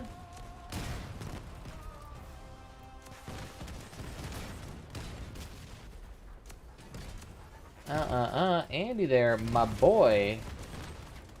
I'm gonna need you to stop your shenaniganizing. Oh, Anna's probably got this. Bonk. Parser isn't fixed. It's slightly nerfed. Yeah, that's what they wanted to go for. More dedicated to adventure mode. They could do that. Although I think from what they're probably going to do some calculations in their mind where it's like, well, less than 10% of players actually care about adventure mode, so it's not worth doing any progress on it or whatever. Like, if they don't see any profit from the mode, they don't work on it. That's the reason why Battle Royale hasn't been touched since it's been put in. Why most shit is sunset within a second, because they don't see a profit from it. Or, in the sense, they see a balancing issue where the grind is too effective, so they throw it in the trash. Like, there was that one, like, Founders mission where you could do a medium-hard raid and get plastic from it for no fuel cost. Of course, they threw that shit away in the trash, because guess what? No fuel? Oh, we can't do that. Like, that was the whole reason why they nerfed, like, convoy missions, is because, like, oh, you earn too much money per unit of fuel in convoy, so we're going to nerf it. But it's like, you realize, if that was your reasoning, literally the basic battle modes that cost you nothing but earn you money are infinitely more valuable than everything else. Like, it's literally undefined because they cost nothing and you get shit from it. So the reasoning was completely flawed and ass backwards, yet they still did it anyway. But it's actually just a lie, I guarantee you it's what it is. Like, oh, we got a nerf convoy. You earned like 80 copper and you only spent 20 fuel. Blah, blah, blah, blah, but you spent fucking 15 minutes doing it. No raids. Yeah, you're fine. Because these things right here, these frontier defense, these are the only things worth your time because you can actually get a full stack of rewards. But downside, they can take 10 minutes. Upside, if you have a team full of retchers, they take 2 minutes. Because let me tell you, if you want to get PvP and you want to do it super easy, get a Retcher. That's all you need. Anything else, don't even bother. Like, it's actually gotten so bad that Retchers in PvP or PvE, they do so much and they kill so fast that it actually, like, it'll cause you to miss checkpoints, and checkpoints give you a huge boost of actual, like, credit towards the raid. So you'll actually become not profitable if there's too many Retchers in a raid and you're not a Retcher build yourself. But these things right here, so good. So good. Just get 2 of those, slap it onto a light cabin, go into a PvP mission, kill every car in 2 hits, and there you go. You earn a bunch of money. Plus, you do everything in 2 seconds. I think they actually made it so it's like Perimeter Breach is not worth it anymore. War for Fire and War for Oil, I think, are completely useless now. I don't want to say they're completely useless. They still have their points, but, like, they take about as long as a Frontier Defense mission, but they give less rewards. What? That's why basically everyone only does Frontier Defense missions. Everything else legitimately does not give you much rewards. You can try to do other mission types. But I think the one where it's like hit and run, I think is Gone in 2 minutes. I think also might be up there, but those ones are also harder. And they think it give about as much reward as Frontier Defense, and they take longer as well. Like I said, Frontier Defense, great, lasts 8-7 minutes sometimes if you're great. Otherwise, don't even fuck with that. That's kind of boring too, because like, as someone who likes doing PvE, if I had to do nothing but Frontier Defense all day, I'm going to be wanting to shoot myself in the fucking head. Like, oh my god, 17th Frontier Defense mission in a row. And if you get Steppenwolf's or Dawn's Children Frontier Defense, though, it just gets immeasurably harder. The Dawn's Children one's just absurd because they have, like, 2 of those shielding units on them. They can just infinitely spam them. And it's obnoxious. I think you should be able to buy anything you want on the money market. Home everything. So you can push out more money if that's the case. You need more horns in the game. Maybe. I would like it if they also did, I think it was like a Halo 4 thing or 3 thing where you could buy any season pass and work on it. So you could buy any pass and work on it at any point in time, and that'd be fine. If they did that, I would be okay with that, because at least then you're not sunsetting the content, and you'd be able to make everything permanent, essentially. That would fix, like, 2 of my major grievances with the season system right now. But I'm not sure if they would be bold enough to even attempt that. Plus, like, the first season with the Founders was so ungodly hard. I'm afraid of getting Wretched because they are really good, and what's really good, it gets nerfed to shit. Even if the Retchers get nerfed, they are still going to be innately powerful in PvE. Because in PvE, the bots are not nearly as agile and nimble, and you have infinite ammo in PvE. And on top of that, they have great explosions, so that's just going to make them always good in PvE. So you can earn a bunch of money with that. You can try the Parts Destroy challenge now in Awakening. Oh, nice. So if you're fast in Awakening, that could work. Downside, Awakening, the cars there don't have very many parts on them. So not very beefy. But it's different than doing it in, you know, PvP or PvE settings. But I'm done. I gotta go do shit today because I've been here for nearly 4 hours. So I want to thank you all for joining me this fine evening. There will be an archive of this stream on YouTube on the same channel name as you're watching right now. So go ahead and look at there if you want to get a gander at that. Other than that, down below social medias like Twitter and Discord. And beyond that, I don't know. Consider becoming a follower, Patreon, YouTube, whatever platform's your favorite. I don't give a shenanigans. Other than that, guys, I will see you all next time. Bye-bye. Oh, yeah, and I will post when I'm streaming or when I'm live on Discord. So that's a good way to get notifications. Mike.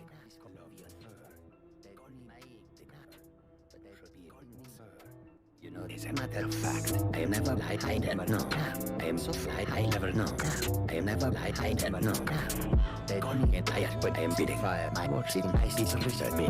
They charge a tired, my bitch, anxiety, right? My dick, like there is win. My is getting hungry. They say you are what you eat. The right, I am so much possible. I am almost a good effort. I am a what you say to me, what is easy? Bars, and dick, like I am eating. Are you overcome the whole game on my back? I am not here. Now you can see me, I'm drunk, see now with the drink, but I read it, holy fuck, my eyes so pretty, no, read out here when I play.